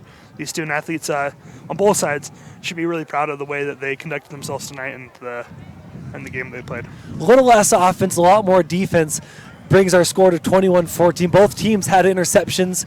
Both teams had long scoring drives. Both teams had explosive plays that led to touchdowns. And the biggest touchdown of the night goes to Jace Judy on that about 15-yard slant. Quarterback Peyton King followed his player the whole way. You knew that ball was going to Jace Judy. Peyton King, great run, great throw, hits his man in stride, and Jace Judy catches that. Wasn't game tying. It got them within. it tied up the ball game, and then they were up 19-14. Then they went for 2 and put themselves up 7 to force Pocatello to have to score and then go for the extra point. Of course, Pocatello comes up short. They marched on the field off some nice plays by Rack and Echohawk. Hunter May gets that great catch on the sideline, but the throw from Dre Contreras to Bowie falls incomplete. Great effort by both teams, but now the best effort for player of the game goes to who, Matt Kelly? We got to give it to Peyton King, quarterback for Hillcrest. He just put it all together. It was the mastercraft. He earlier in the game he threw that interception, and normally that would shake up any lesser of a player, and Peyton was just able to shake that off and come back at it, regroup with his boys, and put together an outstanding performance for the rest of the game. So Peyton, go ahead, Matt. And so for that, he deserves the the Gate City Game Night Player of the Game. Definitely, really. So congratulations to Peyton King and the Hillcrest Knights as they defeat the Pocatello Thunder 21-14. Of course, next week Pocatello is going to Shelley, who was leading at halftime. You'll have to go look at the Friday Night Flash to find out how Shelley ended up doing tonight. But Pocatello will next week go to Shelley, and Hillcrest will go to. And I had it here. We'll go to Madison. We'll play against Madison at Thunder Stadium, I saw. So Hillcrest playing against Madison next week. Well, that'll do it for us here. This has been an IdahoSports.com GameStreams production of Gate City Game Night, presented by Lookout Credit Union and Mountain View Event Center. Additional coverage on IdahoSports.com is presented by Project Filter, the Idaho Department of Health and Welfare, Valleywide Cooperative, Next Steps Idaho, your local Toyota dealers, and the Idaho Transportation Department. This broadcast was also made possible by the great support from these local businesses, Portneuf Health Partners, and Teton Auto Group. Special thanks to Athletic Director Robert Parker and everyone here at Lookout Credit Union Field for their hospitality and help in getting this game broadcast to you. Congratulations again to our IdahoSports.com Player of the Game, Peyton King. Peyton King, presented by the Idaho Transportation Department. Peyton King having a great game tonight. Thanks again to you all for joining us here as the Hillcrest Knights defeat the Pocatello Thunder by a score of 21-14. Close game and maybe some playoff implications, and we might see these two teams play together again in November. Looking forward to that. For my broadcast partner Matt Kelly and everyone else behind the scenes here at IdahoSports.com, I'm Joel Richardson saying be excellent to each other. Good night, everybody.